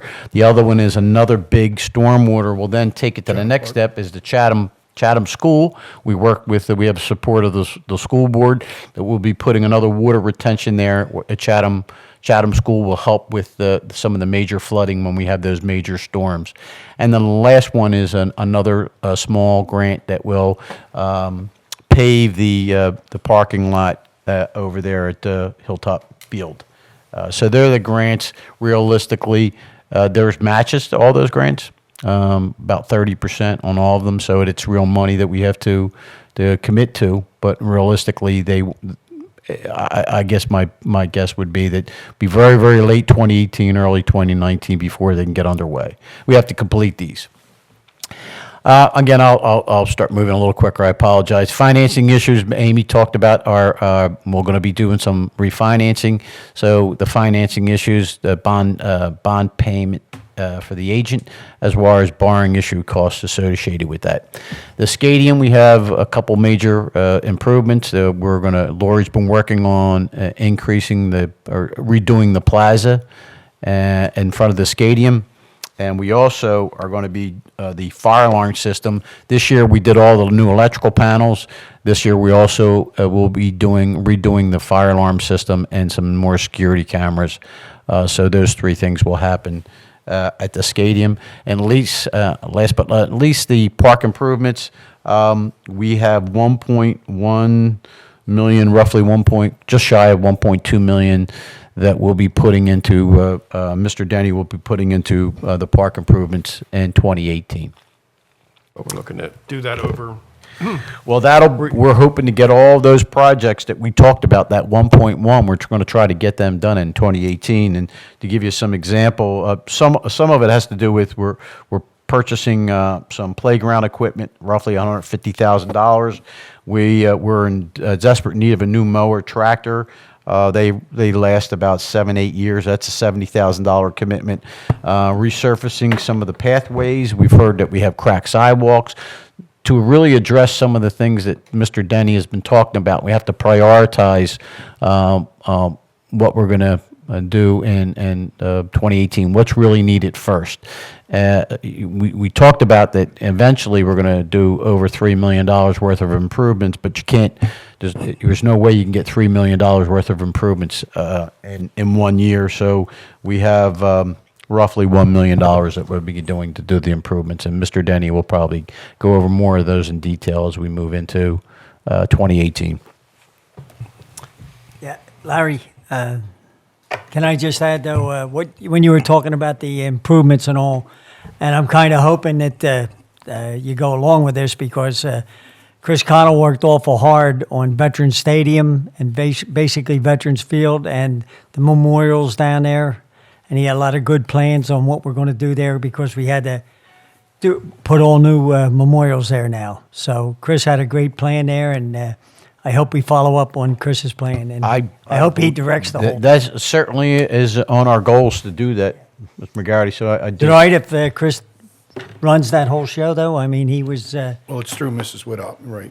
Yeah, it's through Lori Handham Woodop also. I don't want to exclude Lori, but Lori and Chris did a great job on making this all happen. It hasn't happened yet, but it will happen. There should be no reason why it won't. Okay. And thank you, Lori. I didn't know you were out in the audience there. I didn't see you there. I was looking back here. On this capital issue, the township is exploring not a new financing concept, not new in general, but new to the township. Again, this year you can see both in 2017 and 2018, the Public Works Department did have several high-ticket needs in their equipment. Last year, or in 2017, road sweeper, in 2018, their initial needs list was over $500,000. We are going to do a capital lease for 2 dump trucks, and many of our other neighbors are doing this capital lease system.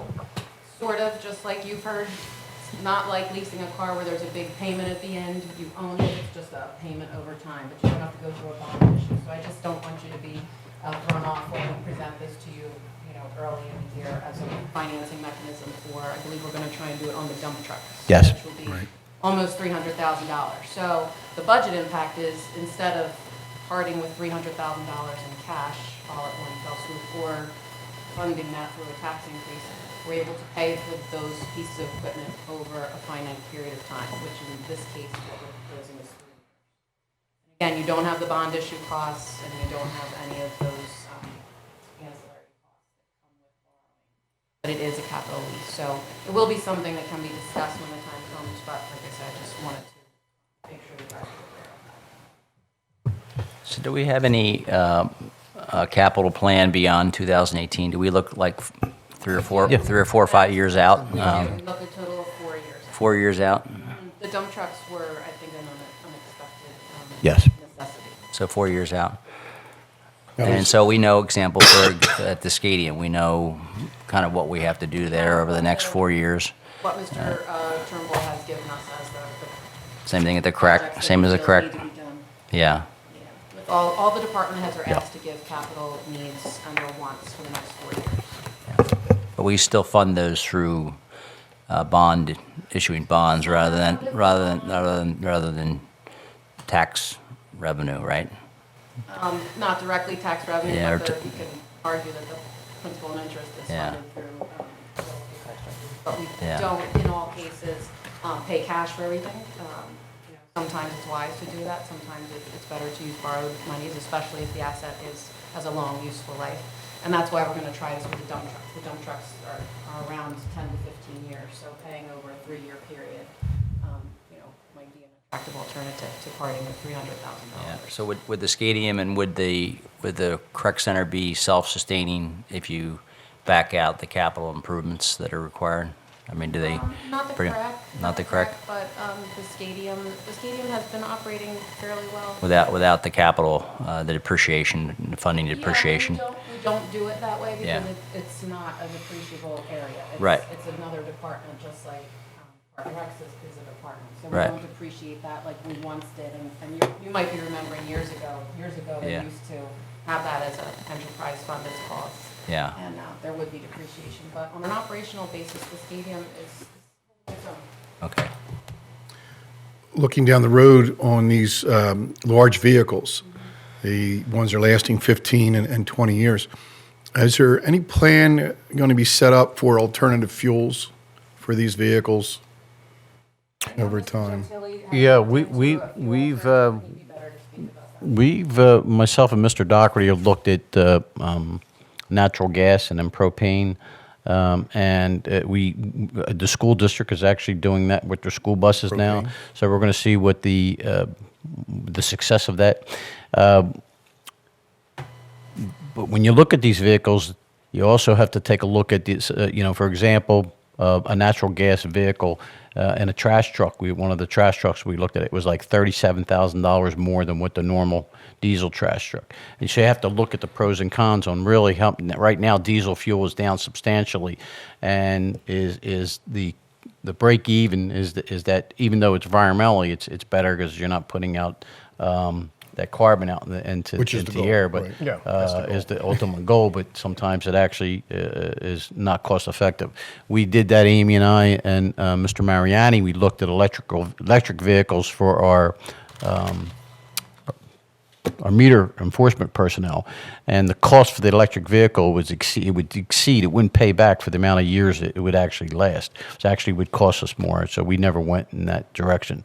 So the answer to your question, I kind of went round and round. Yes, we are, and we're taking a look at what some of our neighbors are doing in the school district to see if there's any success.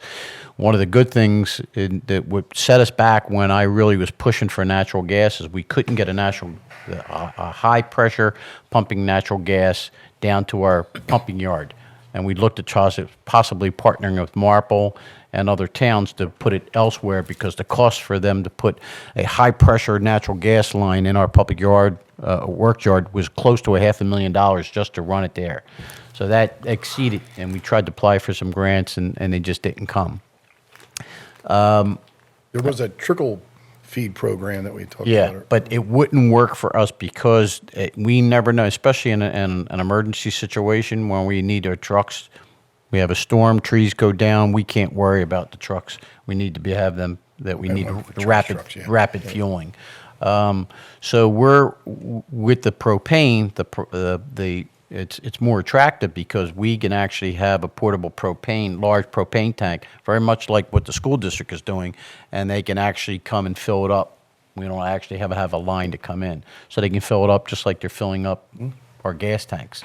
So they fill it up, and that'd be a rapid fuel. So probably in 2019, once the school district is showing that they have success with their buses, we'll probably start doing that with one or two of our vehicles and see what kind of success we have and move into propane rather than the natural gas. Can I just mention that one of the things that you talked about earlier, Andy, I think was the stadium and how was it doing and all. I think one of the big things that have helped the stadium is the Haverburger down there. It's very successful. It's brought a lot of people in, and it's brought more people in to skate too. And kudos to you, Larry, and the rest for picking an establishment that's very good. They really know what they're doing, those young people. Yeah, down they do a great job. Thank you. Well, the staff's working very well with, With minimal personnel. Right. I can't reduce any more staff than. doing everything they can to bring in revenues with advertisements. Looking at that, looking at some of the programs they're running, skate parties and things like that. Santa Claus, I think, is going to be there. Is that you? You gonna be Santa? No, he's with me. I'm with Jimmy. I'm doing Toys for Tots Santa. Okay. But no, not on skates. I haven't skated That's in years. home. I'm waiting to play against Larry. Dan will be with me before the Larry LED lights. But I don't want to crack his jaw like it happened before. Kept playing. We're about to finalize Jeff played for an hour. we're about to finalize an advertising agreement that's actually currently with Mr. Burns' office right now, that will help bring in some additional revenues at no cost to the township over the next 3 years. Two things about the stadium. It's worth putting some specific dollars out there just so folks understand. Notwithstanding, regardless of whatever financing costs can be attributed to the stadium for their capital projects over the last couple of years, in 2016, they are projected to make approximately $150,000 more revenues than expenses. And they're projected to make about $210,000, $215,000 in 2008. So even if you attribute fairly the amount of financing we did over the last 2 years, several years for the stadium, and noting that that's long-term money that we spent on the stadium and the repairs that we did, the new boards, the new ice, those are 10, 20-year assets. The stadium really is becoming a terrific source of revenue for the township, and it is, at its core, a recreational asset. And so, when people say, hey, is the stadium making money? I mean, nobody asks me if Elwell is making any money or if Veterans Field is making any money. It's a crucial asset to have. It's impossible now to build a single sheet of ice, anywhere in the commercial world. Those things are not, just not financially viable. So that we're doing as well as we are with our single sheet is great. And it's 2 miles from my house. I mean, it's just really wonderful to have. And so I just wanted to make sure people understood when we talked about, are they making money? They're not making No, money. I didn't mean Yeah. that. I understand that. Yeah. So it's a margin of about 25%. I mean, if they make $220,000 next year on $930,000, I mean, that's a nice return. Are we going to discuss the $50,000 request tonight? Is Larry? Are you finished? I'm pretty much done. This Oh, I was thought my you were finished. I'm sorry. This was my last make sure we slide, get it and it in, was I just a apologize. review of everything we talked about. Our goals for 2018 is with my opening statement that we'll continue to provide the best services to the residents and keeping our fiscal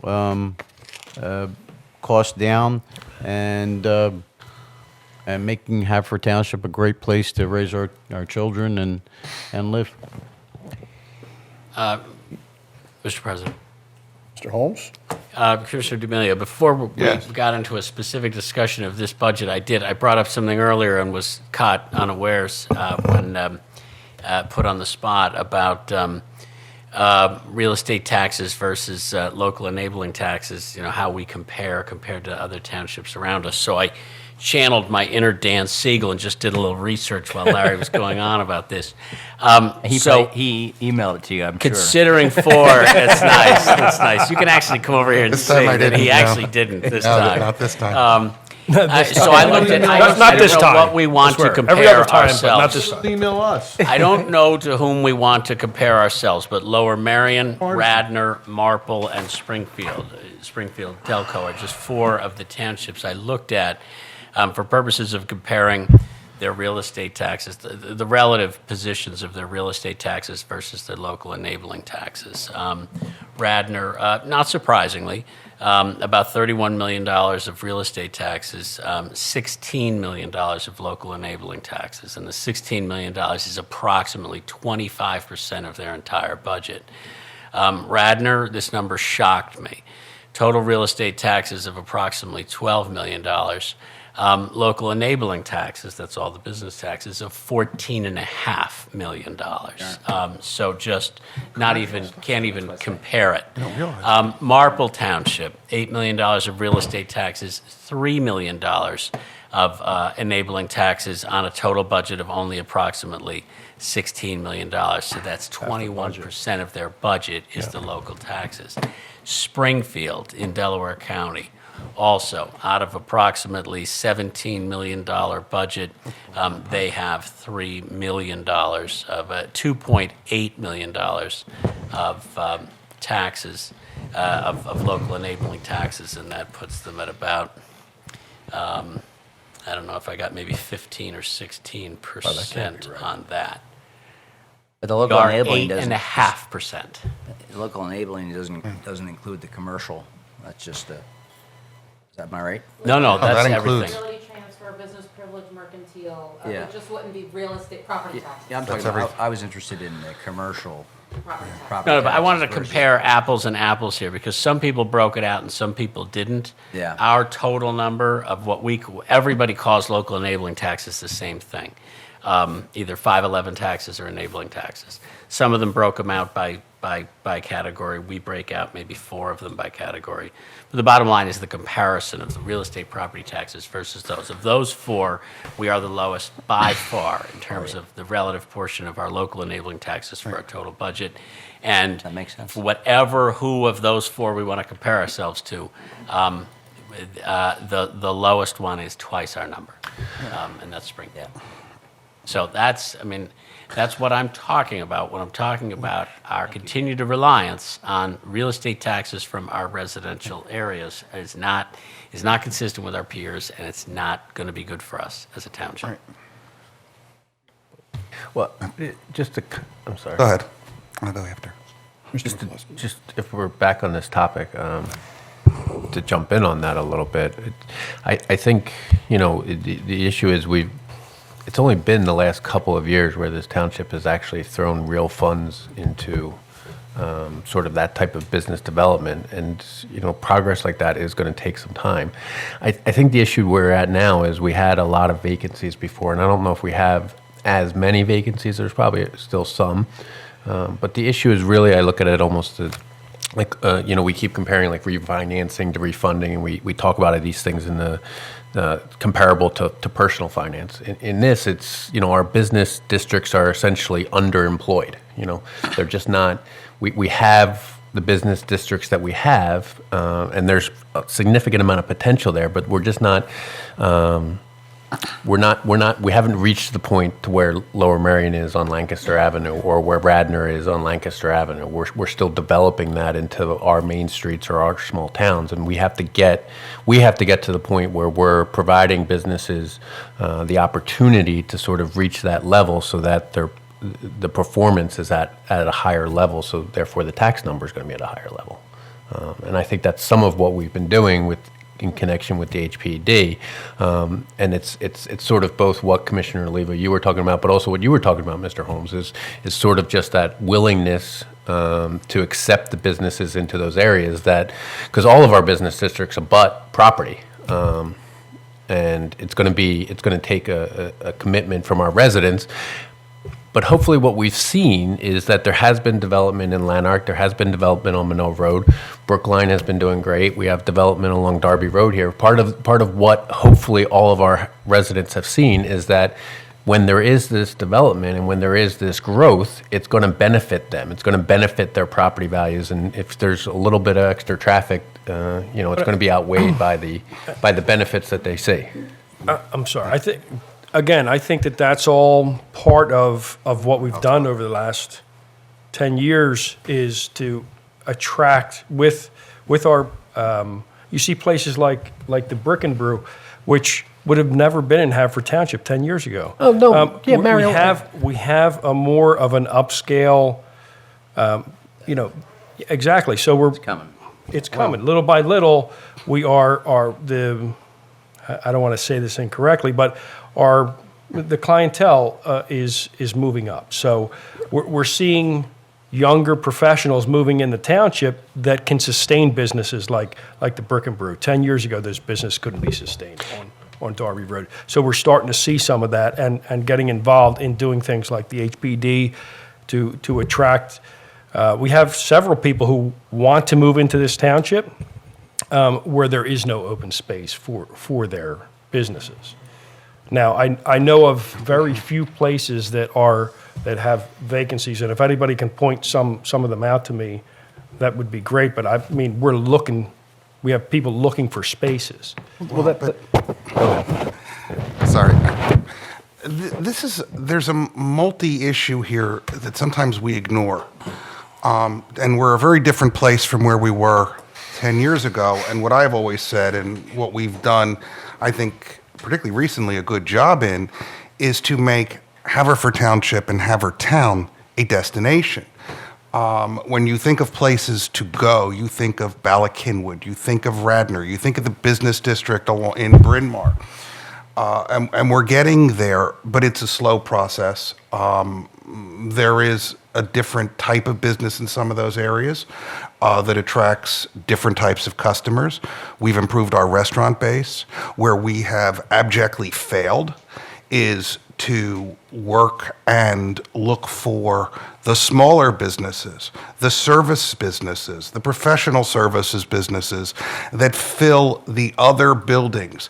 If you go along Eagle Road, where my office is, if you look on Manoa Road, or those areas where you have both retail and other office space, those other office spaces have been an area that we have never targeted. And those are businesses that can bring in substantial income that the public doesn't see and that generates tax revenue. And we need to be mining for us as a destination where people think of, yes, let's go there for dinner, let's go there for shopping, but also as a place that it's a place where people want to operate a business. And I don't think we've done that for the non-retail storefronts, and I think we need to, because we're limited in the number of retail spaces. We don't have open land, and we've never looked at those. It's something I've talked about, but it's what you don't see. And I think we have to start realizing that when you move away from the facade, there are a lot of empty offices. Along Eagle Road, I can tell you how many buildings all have open office spaces. And I think it's a great place to have an office. I've had it there for 12 years, and other people have moved in, but so many other businesses never think of us for that type of space. Again, You make a good point, Dan. It's tough to compare us. Revenue-wise, Springfield is small, but we don't have to put up with the Golden Mile Right. and 7 major car dealerships, large chain restaurants, Springfield Mall, and the traffic that goes along with those type of big box shopping centers. We just don't have the space to do that. All due respect to you and Mr. Moran and the argument about bedroom community, I don't know what you call Don't it, ever but be in the we same don't sentence have as Mr. we don't have the space to put a Golden Mile on Westchester Pike. I don't think we're the community that wants 7 major brands of car dealerships along Westchester Pike, and to drive the kind of revenue. One of my customers, I install phone systems. The Hyundai dealership pays millions of dollars in mercantile tax because they sell probably 300-400 cars a month. So the volume is going to be up just based on their car dealership plus their mall traffic, and we don't have the space to put them all. I really don't want them all here. My wife drives the King of Prussia once a year, and that's plenty for me. So that's the type of business we're going to get: professional services and small boutique restaurants. I'd take 5 more Crossbars and 5 more Brick and Brews in town, and make it a destination. So I think it's a good point. I don't want car dealerships, and we don't have the space anyway. We'd have to. I agree with you 100%. Bill. Yeah, I'm sure Mr. D'Amelio doesn't want to make Nail right on the Happy head. with Glendale the Road Giant to the and Blue Lowe's. Route a commercial strip. A lot of that also Happy with the works Lowe's and a into, Giant. a lot of that also works into the master That's enough plan, authority. Right. which also is, Kidding. hopefully soon will be underway as well. I'd like the ability to turn down 6 car dealerships when 6 car dealerships want to come here. I wouldn't mind one. I mean, I wouldn't mind, something on Westchester Pike. We're still dealing with. I mean, that's the Sixth luxury Ward. of. the big when problem You say go we to don't the have planning put up commission with- and you express yourself have to put to up the with. planning commission when they do that master plan. What? That's what it falls back What onto. we had, the whole point, my point isn't that we're a bedroom community. My point is that that was used as an excuse for 20 years here to stop progress. And so when I hear about, whenever we raise taxes, whenever our costs of governing go up, that we have to be careful about the effect it has on our residents. I'm asking us to start thinking differently about that it doesn't have to have an effect on our residents if we start coming up with ways of generating revenue with assets we have here that we're just not exploiting.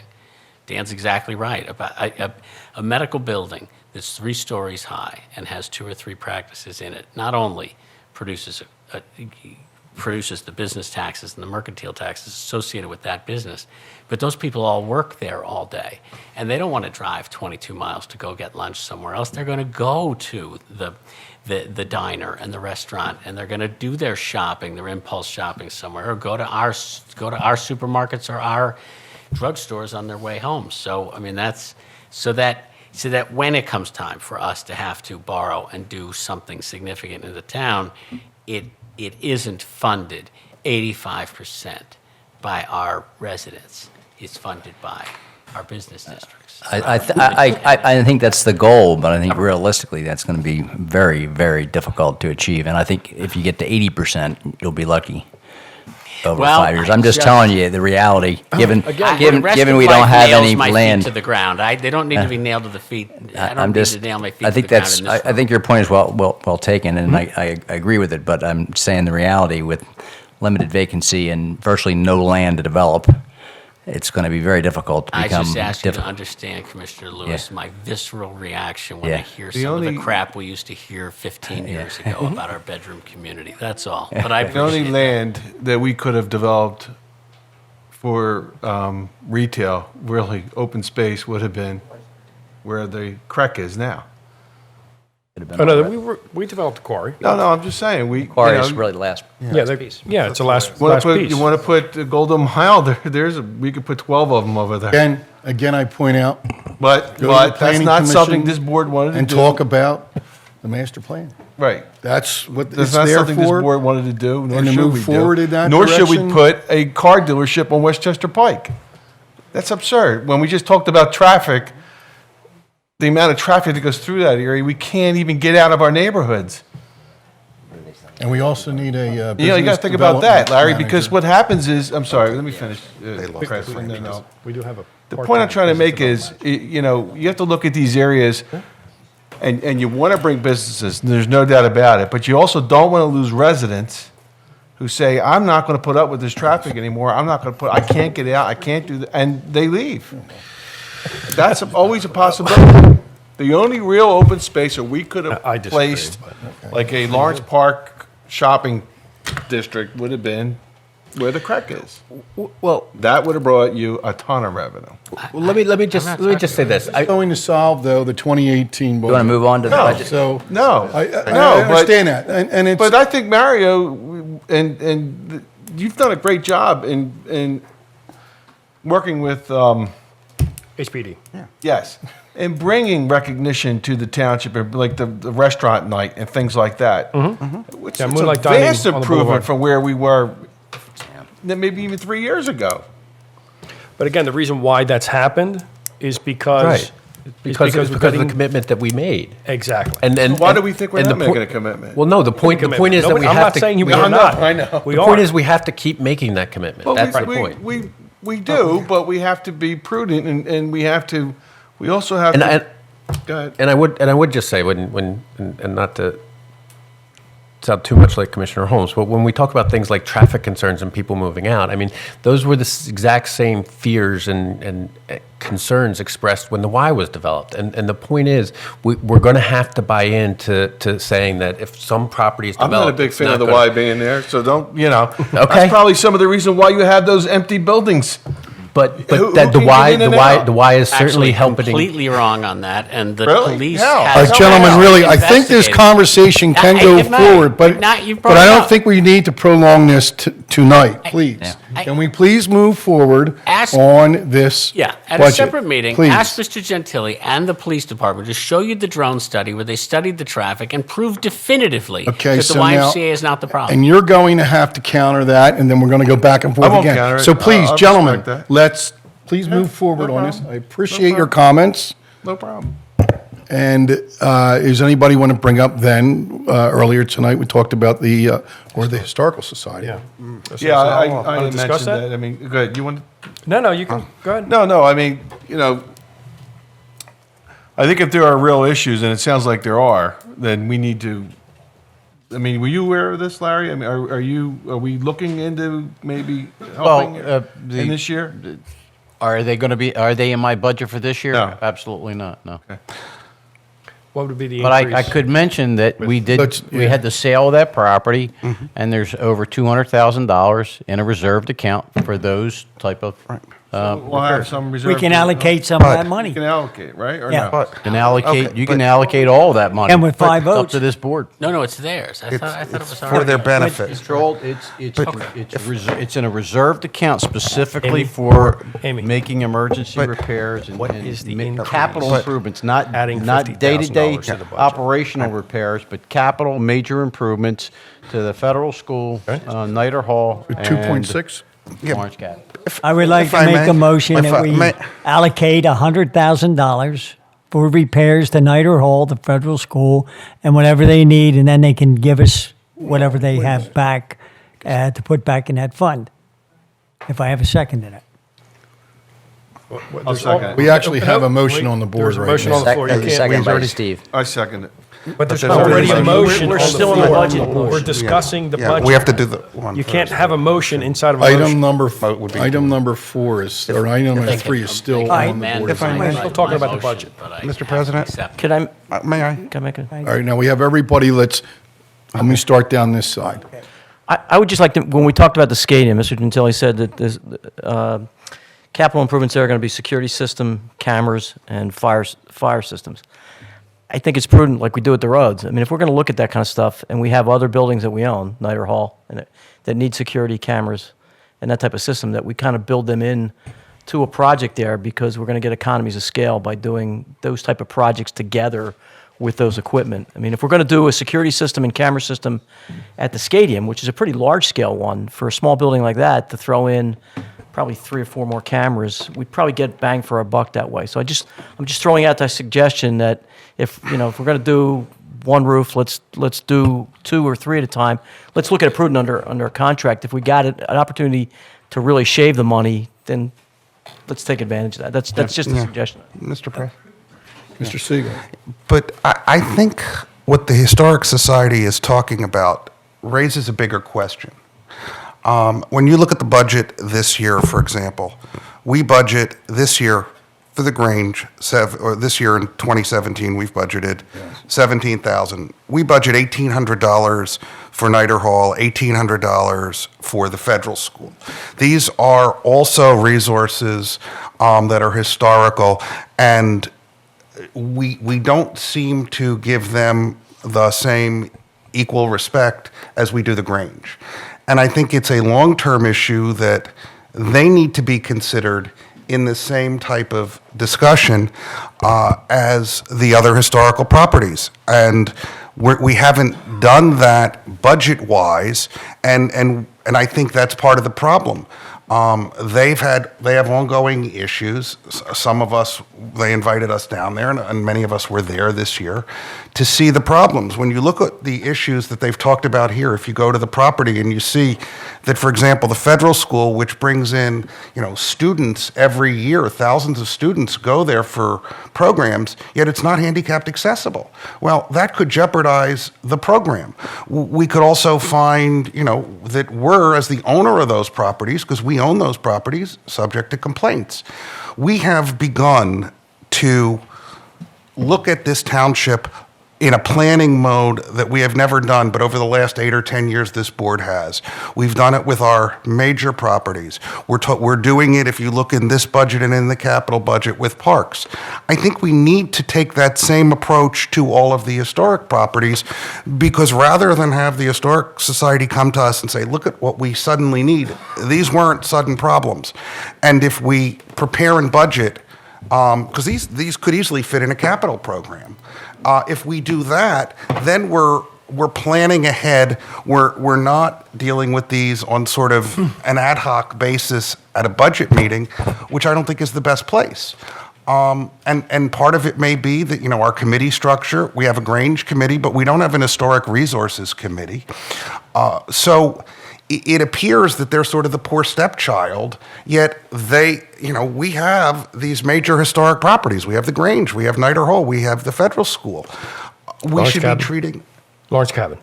yeah, Lawrence Lawrence Cabin. Just that. But we have those properties, but yet we're not really planning well for all of them, and I think a global approach would avoid this. I think their request is totally appropriate, but we need to be looking at this in a long-term situation. They have other issues at the Nider Hall and those areas. And we should be thinking about it so that it's not an emergency basis. It's not what Mr. Gentili has done really well, which is where we've had extra money. He's been able to assist them. I think that's part of our obligation to plan. And they need to be part of that discussion, and they haven't been. I would have to I would also look concur. at, can I say something here, is that you have to look at the Historical Society's due diligence to match those finances that they're requesting Correct. as well. Correct. So that's, They're asking, what they're coming to us with is asking us, for us to match the $50,000, their $50,000. The money that they received, the $200,000 that they received from this sale is not just for one project. It is they have many projects that there's a kitchen that needs renovation. There's other things that money's going to go to. So they're looking to us to say, can you match us here so we can have, so we can finish all the projects that they have planned for the next several years, the next 5 years. Yeah, Artie, did you have a statement? I concur. I concur with the comments that were just made. Can I make a comment to that? Can I Do a just- rebuttal on that one? Can I just- I'm not rebutting anything. As the manager, I just want to make a comment. Go ahead, Mr. Lewis, I'm sorry. I was going to say, I was just going to concur with what was just said by Commissioner Siegel and Leva, but I think the historical properties should be looked at just like the stadium in terms of the capital plan. They should be part of the capital, the 5-year, 4-year, whatever plan that we have, looking long-term as to what their needs are. So, again, we're not coming here at the 11th hour. This is something that should be part of our capital plan. They're township assets. We own it, and, right? and we own them, so we should be, we should have a plan and coordinate with the Historical Society and coming up with something that's prudent. And we obviously can't, do everything at once, but we can chip away at things and make it right. I'm sorry. Mr. Secretary, you had a response. Yeah, there's over $200,000 in a reserved account. And you don't, in my opinion, you don't ask the taxpayers to, their money sitting in the bank, you need a new roof, you take that money that's in a reserved account, you use that now. If you're going to plan on using that money 4 or 5 years from now, then 4 or 5 years from now, then this board makes a decision to borrow that money. It's sitting in an account. Why would we increase the taxes and add more money to the operating budget, especially at a time when I'm asking, excuse me? Wasn't our school district that got in trouble for that? Yeah. Local? Yeah, okay. Especially when I've asked all my departments and personnel to reduce the way they're providing services and do more for the community with less resources and less equipment. The money is there. Let's use that money. And then 4 or 5 years from now, if they need other things like new kitchens, then the board worries about that in 2019 and 2020. But No, but are they in, for example, we know what the plan is for Scadium and the correct for the next 4 or 5 years. Do we have our historical that? assets in the capital So plan if as what to we're saying, what we're saying is we're going to do that, so from now on, then any renovations that are happening to the kitchen, we would have in our capital budget. Am I correct? That's what, Well, sure. that's what makes is that what you're sense. saying? Yeah, Right. Yeah, I mean, this came to me, like I said, just recently. We could have talked about it earlier. Right. But it makes no sense to me to add $50,000 in I a get what budget you're- when I'm reducing personnel and operating equipment when there's $200,000 plus sitting in a reserve account just to do these type of things. So we can do that out of the reserves, is what you're saying? Absolutely. Okay. But there's We get to the same end result, just without raising That's my- taxes. that's my Without recommendation. raising taxes anymore. That's my Yeah, recommendation. Okay. That's fine. You're not asking, Yeah, there's a huge issue with it. does anybody mind if the Historical No, come Society on comes up. up? And then we ask, though, that you go to the podium. And please. And then, Mr. McGarity, I know you've been waiting, so we'll get you next. The property that we're talking about is at 516 Eagle Road. It was originally, back in the late 1800s, for a short period of time, an historic school district in the township.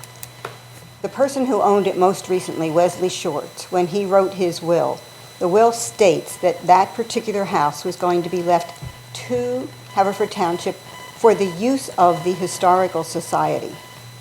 The Historical Society does manage the 3 historic sites that we've talked about, but we also, part of our mission is to protect, preserve, and promote the history of Haverford Township.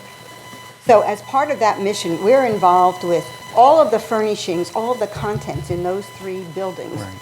And that includes thousands of photographs, of historic photographs from the township. It's deeds, diaries, letters, atlases, maps. It's 3-dimensional objects. It's a whole Indian projectile collection that we have. Yeah. There's a whole lot of other stuff involved in what we do as an historical society. We very much, and some of you who were at Nider Hall in early October saw, the condition of our collections, the way that we store them, house them, care for them, is really deplorable. It needs a tremendous improvement. I think it would be irresponsible on our part as an historical society to say that $225,000, whatever it is, can go exclusively to pay for buildings that the Historical Society doesn't own. I think that a portion of that money has to go for the responsibility that we have towards our collections. That said, I'm not opposed, the Historical Society is not opposed to using a portion of those funds towards improvements, restoration, repairs, renovations at Nider Hall. But I feel strongly that this is something that has to happen in lockstep with the township. I don't feel that it would be appropriate for us to take, certainly not all, and even the majority of that money that wasn't really left at the township for the township's use. It was left to the township for our use. So I understand what Mr. Gentili is saying about the money is there, but I also feel that there has to be some sort of a sense of partnership or mutual cooperation towards the care of these buildings. And that's why what we're proposing is, can we do this kind of in lockstep? Can we keep matching year after year whatever investment we can put in with whatever investment the township can put in? And going forward, I would hope that we can also get some grant money. the timing of when the sale went down didn't make that possible for this year for the kinds of grants that we would apply to for the buildings. But we are facing an issue with and federal school programs. We know that we have to have the right accommodations for some of the students coming up in those programs. That happens this spring and in the fall. I can't get into the grant cycle in time to take advantage of any grant money that might be available. And of course, that assumes that we can win a grant. So I really feel that it's important at this point for the township to kind of meet us with what we're trying to do. Going forward, if we can work out a way to put it into the capital budget plan, that's fine. I don't really know a lot about how that all works, but I'm certainly willing to investigate it. But I really would like to have a commitment from the township for that $50,000 that we will match from that fund that exists. Do you have any questions? Am I making myself clear, or? Now, I was with the understanding that all of that money went to the Historical Society. Am I correct in that? Yes. The knowledge that I have, the understanding that this board made the commitment that was, in fact, I don't have all the documentation with me this evening, and I think Lori maybe even be able to help me with that, but I think the main reason that the township even went forward this and utilize this, and we actually have some documentation that the funds will be dedicated in a dedicated account, not for routine cost or maintenance, but to be used for capital improvement projects for existing historic buildings such as, but not limited to, Nider Hall, the Lawrence Cabin, and the Federal School. That's Lori, am I wrong? Right. But that's not what the will says. The will said that it came to the township for the use of the Historical Society. Now, I know the document that Lori is referring to. I think that I didn't know about it until after we had Mr. Schwartz's will vacated and, had gone through all that, and Lori and I were having some conversations this spring, and Lori mentioned that to me. I was not aware of that. That's not the understanding that the Historical Society has had all along about this property and the funds that we generated from it. They think that that's their fault. But then the key becomes that we have to include, if either scenario, no matter what we do, we have to include the Historical Society and the buildings in our future capital plans, because even, dealing with their collection, and their collection needs a significant amount of work to be preserved. I'm a collector, so I looked at that and was just, unhappy, to be kind, at the conditions that they're forced to maintain historical records of this township, which are our history and our heritage. And that's not going to be an inexpensive expense. So I think we as a board have to start thinking about those as part of the obligation with the Historic Society. So if we do something where we use those funds this year, we can't then say, well, there's nothing in the future for them, which is essentially what the budget does by giving them so little and not really bringing them to the table in the same way other entities have. And we should be thinking collectively. It's historically, at least since I've been the manager, Mr. Siegel, the township has used a lot of the community, the CDBG monies. Mm-hmm. As Mrs. Coffey said, this year, I was able to come up with $77,000. That money could have been used at other locations, at other buildings. And we've done hundreds of thousands of dollars of that CDBG money at the Grange. We have done a roof. We've painted the Nider Hall. We have been investing into the, but it's a building that needs work. What I'm saying is this year, we certainly can plan and do that. But I have a hard time with, asking my staff and reducing personnel to take and add another $50,000. Well, The decision is this board's, but I'm saying there's $200,000 in a reserved account. That money for this project should come from that. Well, if we did that, then we'd also at the same time commit as a board to having a long-range 4-year plan, a capital plan, which would incorporate the historical assets that we have to make sure that they're kept up to where they need to be in the future. That makes total sense. Yeah. I completely agree. So I think that solves everybody's issue. as long as this board's willing to make that commitment. I just Does asked, everybody what is understand what we're talking about?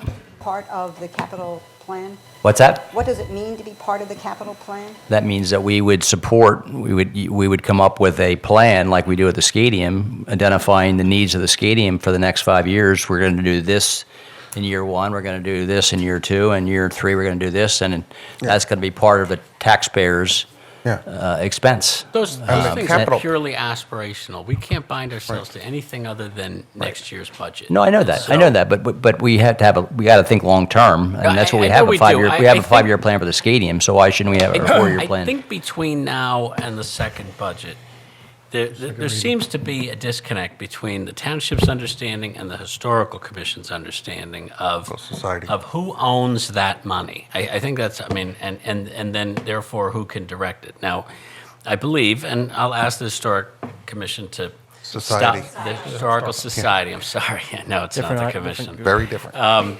If the Historical Society, please correct me if I mischaracterize your position, but the position is that the $220,000 and $225,000 was a gift to the Historical Society to do its mission, its function, which is a lot more than doing repairs to township buildings, which is what this is.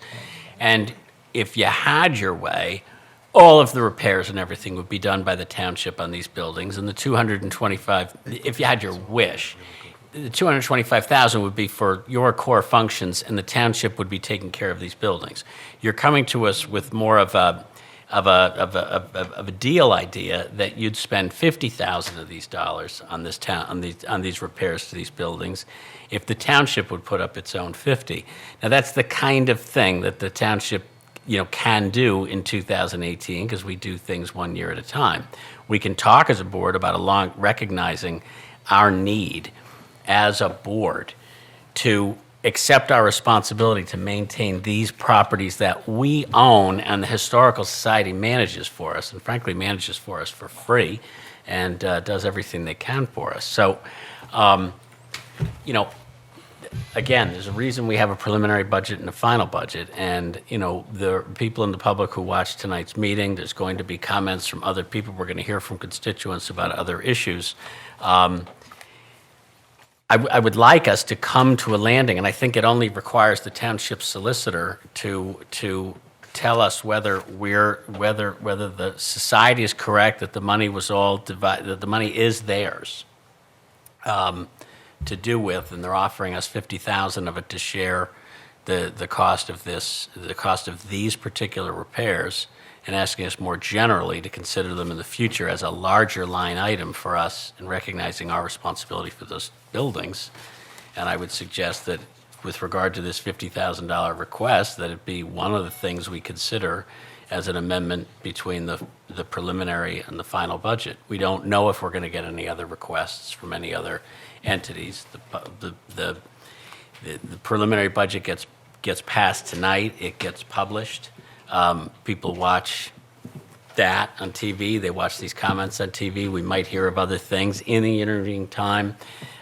Ms. Cuthbertson and Mr. Gentili may find different things in the budget that have changed, needs have changed, or estimates have changed in terms of revenue we're expecting or expenses that we expected to have and didn't have. So they have never not had a different budget for us in the final than in the preliminary. So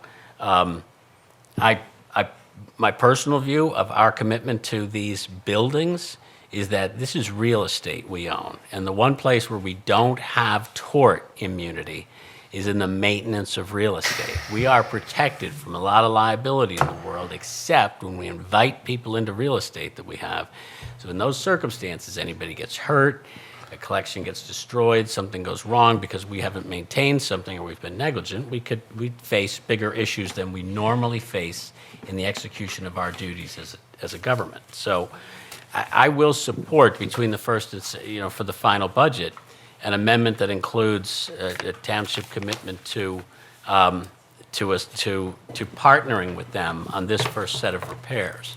But I'd like our township manager and our township finance director to do what they do every year between the preliminary and the final, and that is give us more final, accurate numbers, see if there is shifting that can happen in the budget that doesn't require a significant change. And all the while, we as a board have to realize what we put our township manager through every year, which is to tell him to deliver as much as he can with as little as we offer him. And, you know, he's had to go through the painful exercise of reducing people. You know, I support their request, and I think, but it's not a thing to do tonight. It's a thing for us to do in the normal process of this preliminary to final budget. If I could, Mr. McGarity has had his hand up. If Yeah, you could just please. I just want to say with some of the things that Dan said, I agree with, but other things, I don't think it's right that you compare or use the Historical Society and the Grange Estate. I don't think that comparison is anywhere where it should be. And furthermore, I do think they are both buildings that we own, and that organization, the Historical Society, has all volunteers down there, young and particularly older. Same as the Grange Estate. There's people down there in their 80s and 90s right now putting trees together for Christmas and things like that. So I think if you're going to look at funding for these organizations, since we own the buildings that they're talking about, I think there's other places that we can take that funding from of buildings that we don't own. Okay, thank you. Does anybody have any questions for Mrs. Coffey? Any other? Mrs. Coffey, you have anything else? I just want to add one comment. Going forward, we're not, out of that $225,000, we're not saying that $50,000 is the only contribution that we will make to Nider Hall or the other buildings. We would like to continue each year to make some contribution, but we also want to hold back a portion of that money for the needs that we have for the collections. Okay, thank you. Thank you. Okay, is there anything? Can I raise, Mr. can we move on? We're still talking about the budget, right? Can I? Yes, sir. All right. So you asked Mr. Gentile a question earlier when we were talking about vehicles, about fossil fuels. And Larry and Amy and everybody did a great job in putting this budget together. And part of what they do is to balance the budget so that we don't have to have a big tax increase. But I think this board, we've talked multiple times over the course of this year that we were, you know, we believe into the change in the climate, and we passed a resolution asking the federal government and the state government to take action. You know, I think it's incumbent on us now in passing this budget to take our own action, and we're going to have to authorize Larry to, you know, if it costs $30,000 more, we're going to have to spend a little bit of money to take our own action to do our part. We're going to be issuing through the EAC a large-scale project aiming to ask our residents to take greater caution in terms of recycling and being aware of their carbon footprint. So I think we have to lead in that fight. You know, it doesn't necessarily have to be with the purchase of a vehicle, but if you look at our capital projects moving forward, we purchase 4 police vehicles a year. We purchase a couple of sanitation vehicles. I think those are large ticket items, and they're also large ticket items in terms of the report that we saw from the EAC, that's a large portion of our carbon footprint comes from the gas, comes from the diesel that we use. So I think it's great that we're looking forward, as Mr. Gentile said, to 2019 to something with propane. But I think it's incumbent on this board to take action immediately, even if it increases the amount we're going to spend on a particular vehicle to try to decrease our footprint. Maybe if it's not a vehicle, maybe it's something where we go with the streetlights. And I you know, Mr. McGarity talked about the 7th Ward, and our reasons are probably different, but maybe we can do all the streetlights next year or something. I think we need to take a proactive step to show that, you know, the resolution that we passed seeking the other levels of government to take action, that we're willing to take action ourselves. So I'd ask that be taken into account before the final budget. I will agree with you, and I just had this discussion with Deputy Chief Hagan about bringing in a hybrid vehicle for that, because a hybrid vehicle uses electricity when it's moving within, you know, when it's local. So for a police car, it's the way you're going to save the most is by having a hybrid vehicle. which will allow them, if they're using it for local, which is 99% of the time, it would run on electric, and then again would switch to gas when necessary. But I do agree that we need to do some things, and some of the natural gas and propane for our trucks is probably the biggest thing. Where we could take the biggest chunk would be in our police cars and in the. Right, and I think would be Larry the laid most out effective. Larry laid out a good plan for moving forward. But what I would like to see is that we can point to something. The streetlights are great, and we're spending a significant amount of money on the streetlights this year. It is a significant amount of money, and that we should see benefits from that. But I would like to see us take an additional step, either through more streetlights or through a purchase of at least one vehicle that is of this hybrid electric nature. Well, that's what I was trying to say. I think the most bang for your buck, if we're going to. Hybrid vehicle on the road at this point for the police department. Ford has one. All right, well, we can't, if it's It's open not an discussion. all-wheel drive or four-wheel drive vehicle. I'm just telling you that we're not prepared to put it on the police department as a police patrol. I'm not that comfortable with it yet. Okay. If you would get my support, I would support more putting more streetlights on, but I don't think that, we've done enough research, and it would be, I don't want to put a vehicle on just because we're saying we have a hybrid vehicle. It's not been proven to be proficient for the police Are there any service. public works vehicles that are proficient that you know of? Just sanitation vehicles. Just and- sanitation, and we don't have any. vehicles. We don't have any sanitation. Do we have any sanitation vehicles budgeted for next year? Yeah, we have two. We do, but it's, what- we're not prepared to take on the propane as of yet. That would be 2019, 2020. 2019. Yeah, 2019. We do other smaller vehicles We too, do all in the lights. recreation and codes and what have you. I mean, we still have those smaller vehicles as well. Right. I mean, I'll just. Chipping I'll just stand by what I'm saying. I mean, I just think we have to. If it's an issue that needs to be forced, I think we have to take a proactive step and try. Given the issues that we've discussed over the past year. And one of the first things I asked when I first came on this board was, can we convert vehicles? And we're a lot closer than we are. And I'll just bring up, and I don't want to get into all discussion now, but yesterday at the dedication of the lab for John Marie Rushforth, the Sierra Club talked about a program that they're doing, which is to get cities, towns, communities, and states to commit to having 100% renewable energy as their sources by 2050. And many states and communities and towns, Westchester and others around here, are joining it. And I think that is something we should be thinking about. It's not a discussion for tonight, it's not a budget item, but it leads to the issues that we've talked about. Thank you, Commissioner. I don't think that Larry's, Mr. Gentili, I don't want to put words in your mouth. I don't think that you're not willing to do that. No. You're just not ready to do that. Is that correct? No, yes and no. It has to be So that- specific for purpose service. I don't want to put a vehicle on Right, just just to to say put it that on. we If actually it's have not a gonna vehicle work- and it's not going right. to provide the right services to our community. The type of vehicles that we're using as patrol and the police vehicles need to be a four-wheel drive, all-wheel drive. They're bigger vehicles. They require more energy, but they need to be, and I don't know of any police vehicle that is a hybrid vehicle that actually provide that service as of Okay, yet. so for If we're clarification going to look at that, purposes, I'm sorry?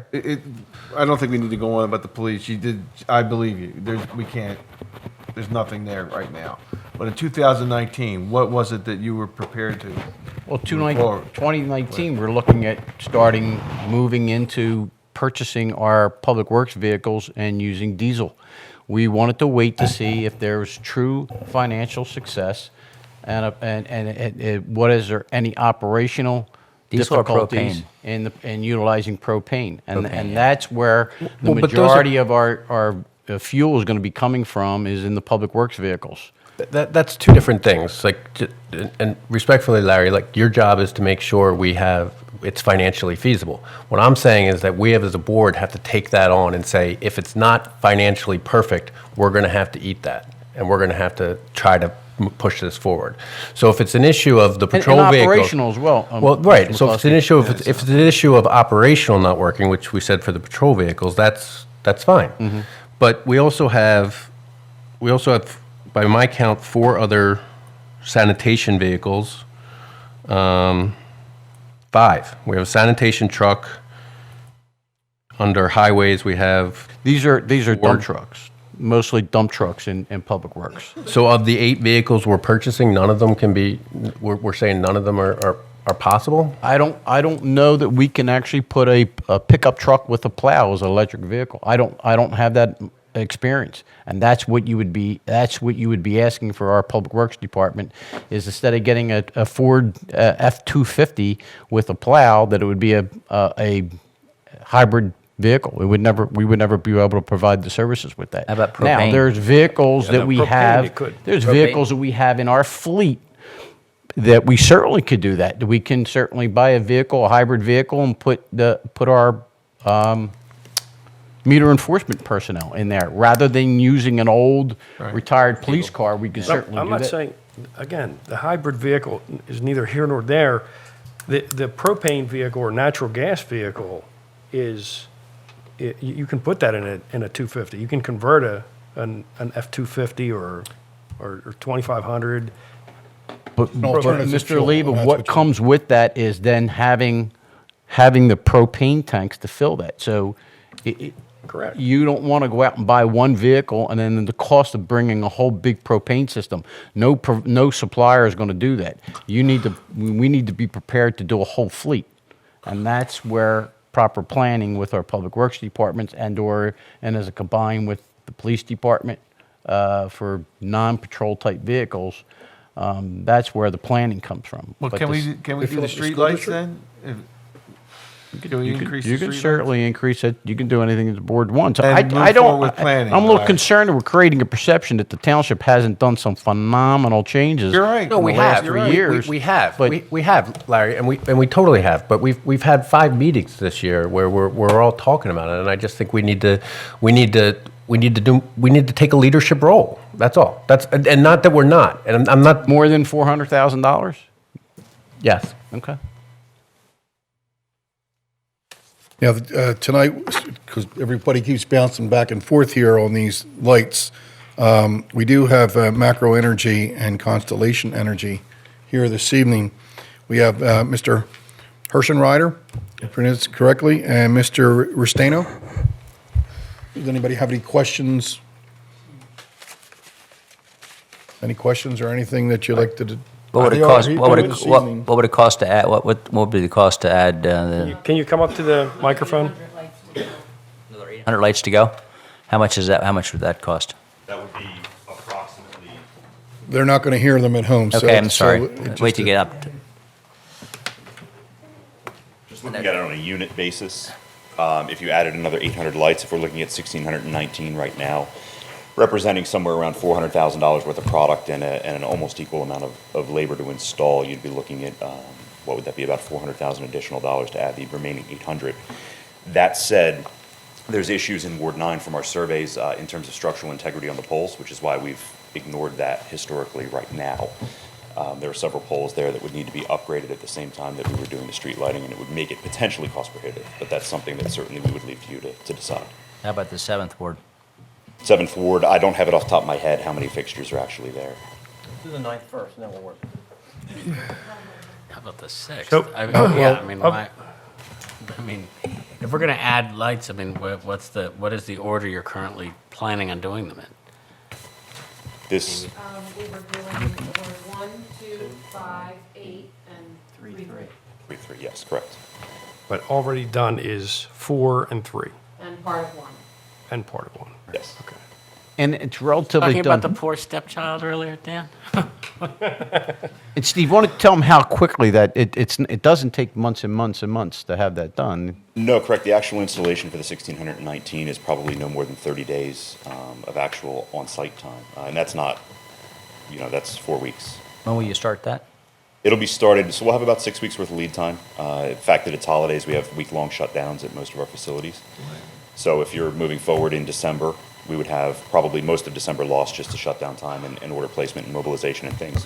Let me recommend. I don't we just have a want to December- hear the answer. When will they be done? When will you start and finish? I would say we would start no later than February. We would Okay. be finished no later than the end of April, being very conservative and accounting for the time of year that we would be doing this, right? If we have snowbanks everywhere, it's hard to get to light poles. Okay, that's great, thanks. Why don't we invite these folks to our December work session and actually hear about issues in the Ninth Ward with his issues, wherever else? What's up? We have 3 potential ordinances on the December work session: trucks, chickens, and dogs at the parks. I don't know that we're going to have any more time if we are fortunate enough to get through all of that. I'm happy to move chickens another month. I think I'll bet you that most of this board would rather talk about streetlights than chickens. That's up to the board. I will say that the priority here is the budget. And we move both of them, the animals too, I mean, the dogs. Well, if we have you back, we'll promise to have you up first and have you leave for, right after you're done. So you don't have to sit through 2.5 hours of budget. But no, all I'm suggesting is that that some of this news is news to some of us on this board about this project. Obviously, it's news to me that the 6th Ward is 10th out of 9 wards in terms of getting any of this work done. So I'd like to have something to say about that. But more important, I mean, if it is worth township-wide doing this project once and biting the bullet and getting that done and proceeding forward and setting a good example, then that might be one of those things that's worth doing. It doesn't need to be done between the preliminary budget and the final budget. It could just be something that we decide we're going to do in 2018. But I'd like info, and not at our budget hearing. Of the energy that you produce, how much is nuclear and how much is, what's the mix of So, there's a couple things to mention to this. So Constellation. So if you could just please step a I'm little sorry, forward sorry. so the microphone picks up further. Oh, okay. Sure. So, Constellation is the unregulated electric supplier for Exelon. With respect to our generation footprint within the country as well as Pennsylvania, within PA, you're 66% nuclear, 12% hydro, 9% oil, 9% natural gas and oil, 3% natural gas, and then 1% landfill gas. So again, that's specific to our generation footprint within Pennsylvania. And then within the larger country, 62% nuclear, 20% natural gas, 4% hydro, 4% wind, 4% natural gas and oil, 3% oil, 1% solar, and then 0.19 landfill Okay, gas. so you proved my point here. When you're reducing your carbon footprint, the vehicles are much greater because what we're doing is we're burning fossil fuel in a car. Here, our carbon footprint is not reduced by the whole amount because 66% of it is nuclear. So there's no reduction in the carbon footprint if we. Let me just clarify. So that is Constellation's and Exelon's footprint, not the grid as a whole. So when you think about, and this is an important nuance with renewable energy, when you generate one electron from wind or solar, and you generate one from coal, as an example, and you put it on the grid, you can't say that this electron from the wind farm went to X location, right? Right. You're putting everything out there, and it effectively is the larger footprint. So really, Correct. I would say that the effective footprint would really be PJM's overall footprint, which is the grid operator that you're a part of in this area. Which is, do you have those numbers? I do not, but I can send those along afterwards. Okay, so you would say. I would say that would be the most. Two-thirds of it in just by estimation, 2/3 of that would be you're not reducing your carbon footprint because it's being produced by nuclear power.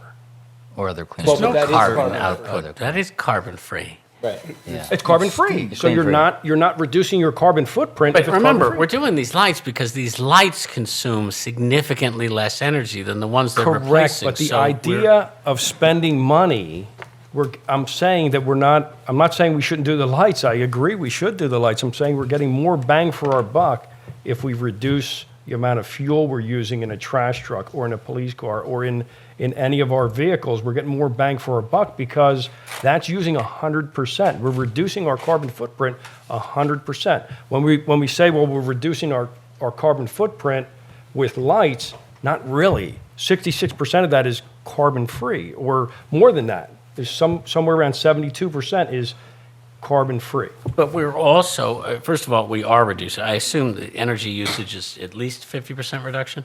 Yeah, significantly north of that. It's kilowatts So per Right, hour. better exactly. than that. I'm Okay. saying In terms of kilowatts, it's much better than 50%. Two-thirds? Yeah, you'd be approaching almost 70%. Okay, so 70%. So if only 1/4 of all the energy consumed by our streetlights right now emits carbon, we're going to reduce 70% of 1/4, which is still 18% or 19%, which is a heck of a reduction. And we're going to reduce our overall cost to the township of having these lights. That's why we did it. It's why we did the heating and cooling system we did in the CREC. I mean, you compare that to 2 police cars, I'll take the streetlights. I mean, I'd like them both, but I mean. But 2 police cars do. is $50,000. These lights are much more than that. I know, and police cars, we get about 4 years out of them, and they crank out all sorts of God knows understand. problems. And these streetlights are going to be good for I how many years? understand. I'm just saying it's, They're under a parts and labor warranty for 10 years. There's no maintenance cost for them for 10 years. And I assume, since you guarantee them 10 years, that they're probably good for significantly longer than that. all I'm saying is we get more bang for a buck But out of a vehicle. That's all, that was my point. That's all. Saying that we Right, really and- need and- to, and my- really need to start looking Yeah. at our vehicles and reducing what we do. But 'cause that's very where we're simple. The getting- police just have to tell us who in the United States of America, what police departments are using hybrid cars, and how are they satisfying their needs to respond to emergencies, deal with the climate they're in, and all that kind of stuff with hybrid cars. Right. To be determined. They just came out in April. Yeah, there's a new These Ford. Interceptors approved, Interceptors just came out in April this year. Correct. But what I'm saying is trash trucks and our bigger trucks have been, propane and natural gas have been tested and proven in automobiles also, in police cars, in taxi cabs, things like that have used propane and natural gas. Does anybody have anything else for Mr. Hersenreiter or Mr. Restano? I just, the first word wasn't completely finished. Showing me, okay, all right, thanks. Why is that? It was a pilot program, a proof of concept. Right. It was only about 100 fixtures a day. So is that included in your total? So our next 1,619, yes, is wrapping up the entire first quarter. So the pilot light Then went you move out. on to 1, 2, 5, 8, and 3, 3. What's 3-3? It's the The remainder of precinct three of the that third wasn't ward. done. Every other precinct in the third ward is done besides one.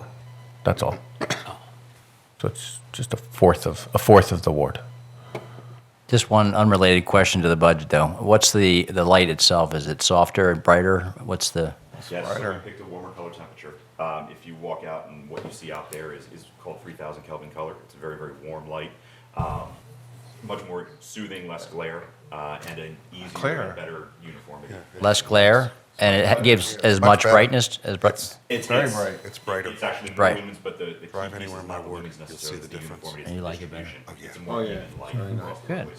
Mr. Lewis, we've had nothing but positive. Oh, that's comments. great. Well, that's great to hear. I don't think I've That's great. had one negative, and it was, we had to make an great to hear. Yeah, adjustment. we had one issue with one light, Yeah. Thank you. and that was. I think I- we need, can I I ask- agree with Kevin. I think we need to be I do agree with you. I think we need to be a leader.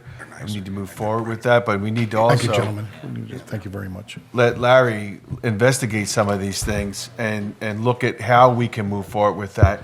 And as Commissioner Holmes said, in 2018, if Larry comes up and says to us, in a couple of months, I can get a trash truck, or I can get, whatever, we could still do that. Oh yeah, and, Well, I mean, I don't I'll think- push for that then. I don't think we're saying right. not to do that. I think we're all over with the budget with this.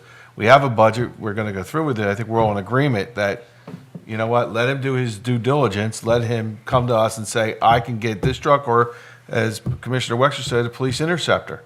Right. And, But he has to have everything in order if you're gonna get propane you have to, okay, we need tanks. Where do we place those tanks? You know, things like that, and negotiate a price for the propane and things similar to that. Am I correct in what your thoughts were, Larry? Certainly. Well, And no, if- I if- mean, if is Mr. it- Doherty wants to Do we have? certainly look at the next sanitation vehicle, if we can go in and get a propane, we may be able to work out a deal, possibly, with Yeah. fueling that one vehicle up at the school district until we were able to get our own fueling system as we move in to expand. Ultimately, that's our goal. Ultimately, was my goal before when we were actually working. We instituted the collaboration to put a total natural gas filling station in Marple Township, but unfortunately, the funding ran out, and Marple wasn't willing to give up that real estate. So are we all as a board committed to having Larry look into this in 2018? Yes. Yeah, absolutely. Larry, Remember, my whatever's in this question budget, is, Pico every does- single purchase Larry wants to do right, let for me- the township next year still has to come to this board. Mr. Oliva has. I don't know, I just Yeah. want to make sure that we're all in agreement, like, even if we pass this budget, we're still going to have Larry look into it, and if we need, and if he comes to us, we purchase that truck or that police interceptor. But I'm saying that when, the first time it'll happen is the first time Larry comes to us with one of these trucks, Right. and we'll be asking, what did you find out? That's And he'll fine. say, cops aren't ready to do this, or cops are ready to do Well, that. and that's all I was trying to do is, look, if this, no, I'm not trying to create trouble. What I'm trying to create is, I'm taking it out of Larry's hands because he's doing what he's supposed to do and try to keep costs low. What I'm saying is that if it needs be, if the issue is just the $30,000 or whatever he said was the additional cost, we need to give him that leeway so that when he does come to us with a truck, he has the option to fit within the budget that's already there for him. That's what I'm saying. Okay, so Mr. Oliva? No one's going to my bite his head question off for is, coming to us my with question too would be, expensive a truck. Right. And so no one says to All right, gentlemen, thank you. Mr. Oliva, we will continue this conversation, but everybody starts talking over everybody else. Yeah, Holmes. Yeah. Pico runs natural gas trucks. Yes, sir. Where are they getting that natural gas from? Isn't there a filling station in Ardmore? I do not believe they have a filling station in Ardmore. That's new to me. I know that they have a filling station in Plymouth Meeting. I've been to that particular site and with Mr. Doherty and Mr. Sinabolti. We visited that. Aqua has a filling station at Didn't like us. not on Lancaster Avenue in Springfield. Springfield. But they're slow fueling stations. They're not rapid. Yeah. There's a difference. You have to sit and park the truck. Yeah. It has to sit there, and it's filled up over hours and hours. Yeah. We can't have our trucks not. that could be called out at any hour of the night, especially in the wintertime when we're plowing the roads. That's what we do. That's what you put me in this position for. I'm an operations man. I know what needs to do and how we implement our services to the community. And what's challenging is that these are all great recommendations. I support it.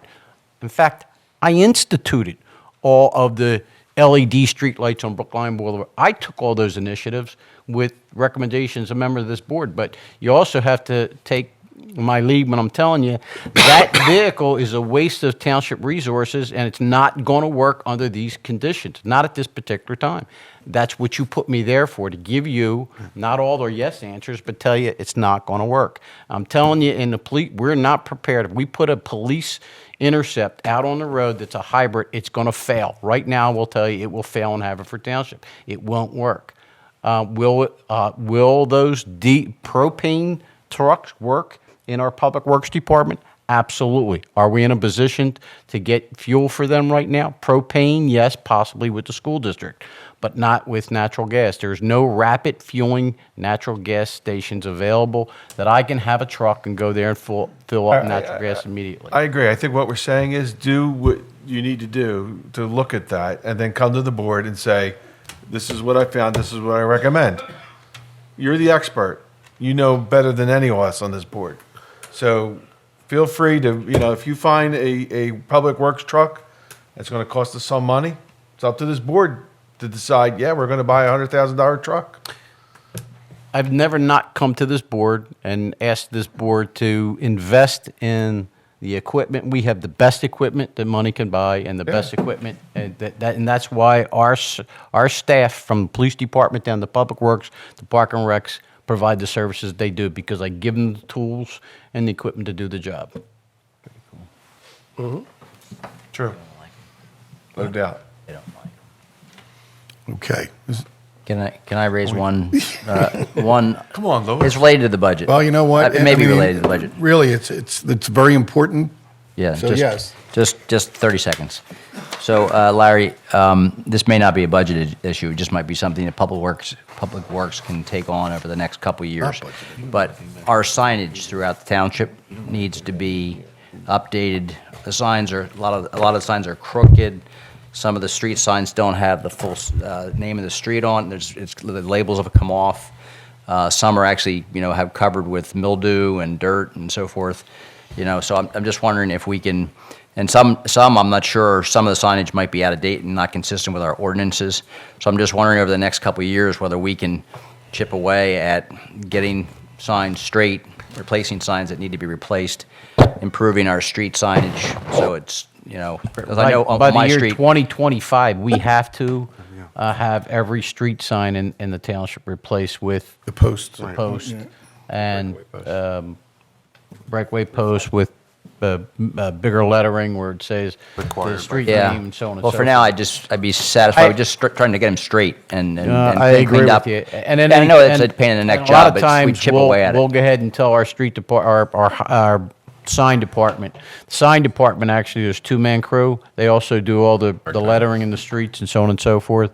That a lot of times I will tell them remove that sign. There's a lot of signs that have been up there for years, and we have sign pollution. So there's a lot of times I'll actually have them removed. But I agree with you. If we can do that, I mean, I don't know whether we need a part-time person No, over the summer, no, or we- whether we just do can- that through Public Works over the next couple of we can years. do that, yep. Just chip away at that, because that's, I get some, I see it all the time, when the signs sideways. We went, Andy, we if did that it- over on, If Richard Doherty was here, he'd tell you it's right after leaf season. Right, Larry? Yeah, I'm sure he would. Gentlemen, He will. He will. we have a motion on the board here. Is it still as read? Yes. It is. I've approved no changes, Mr. President, Okay. With that being nor have I been said, asked to make any. with that being said, does anybody need to, it's right in front of everybody. Call the roll. This motion was seconded by Mr. Siegel. So is there anything further at this time? Call the roll. There being none, I will ask the Township Secretary to please take the roll. Mr. D'Amelio? Yes. Mr. McCluskey? Yes. Mr. Siegel? Yes. Mr. Lewis? Yes. Mr. Holmes? Yes. Mr. McGarity? Yes. Mr. Wexler? Yes. Mr. Oliva? yes. And Mr. Connell? Yes, so that is the first reading for the budget hearing, for the preliminary budget for 2018.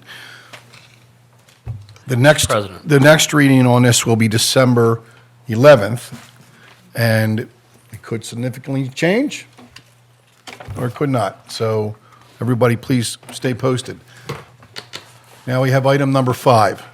Mr. President, before I get to number 5, I just want to thank Township Manager Gentili and Finance Director Cuthbertson for their excellent professional work, as always, on that budget. And we look forward to seeing a final. And if, to the extent that there is any contact directly with the Township Manager or Township Finance Director about any suggested amendments or changes, if they could be shared with all of us on the board, that would be great. I move we adopt the first reading of ordinance number P22 of 2017, fixing the annual sewer rental or charge for each property connected to the sewer to $4.70 per 1,000 gallons of water consumed or used by said property. Second? Seconded by Mr. Oliva. Discussion. This may not have been clear in the presentation, although it was noted at the outset that this is not a change to our previous Same sewer. charge. Yeah, same sewer rate Yeah. as last year.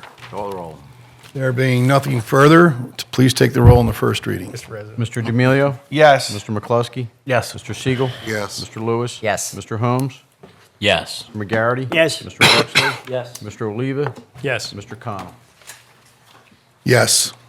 Item number 6. Mr. Holmes? President. Mr. President, I move that we adopt the first reading of ordinance number P23 of 2017, fixing the Township of Haverford trash fee at $197 per year. Second. Seconded by Mr. Wexler. Mr. President, once again, this fee is unchanged from the previous year. The $197 per year approximates approximately 80% of what we think would be the average cost of trash collection. So it is not, we've avoided going all the way to, completely offsetting the trash fee. But we have, it represents about 80% of what the average cost is for the money in our public works budget dedicated to trash removal and recycling. Thank you, Mr. Holmes. Anything further?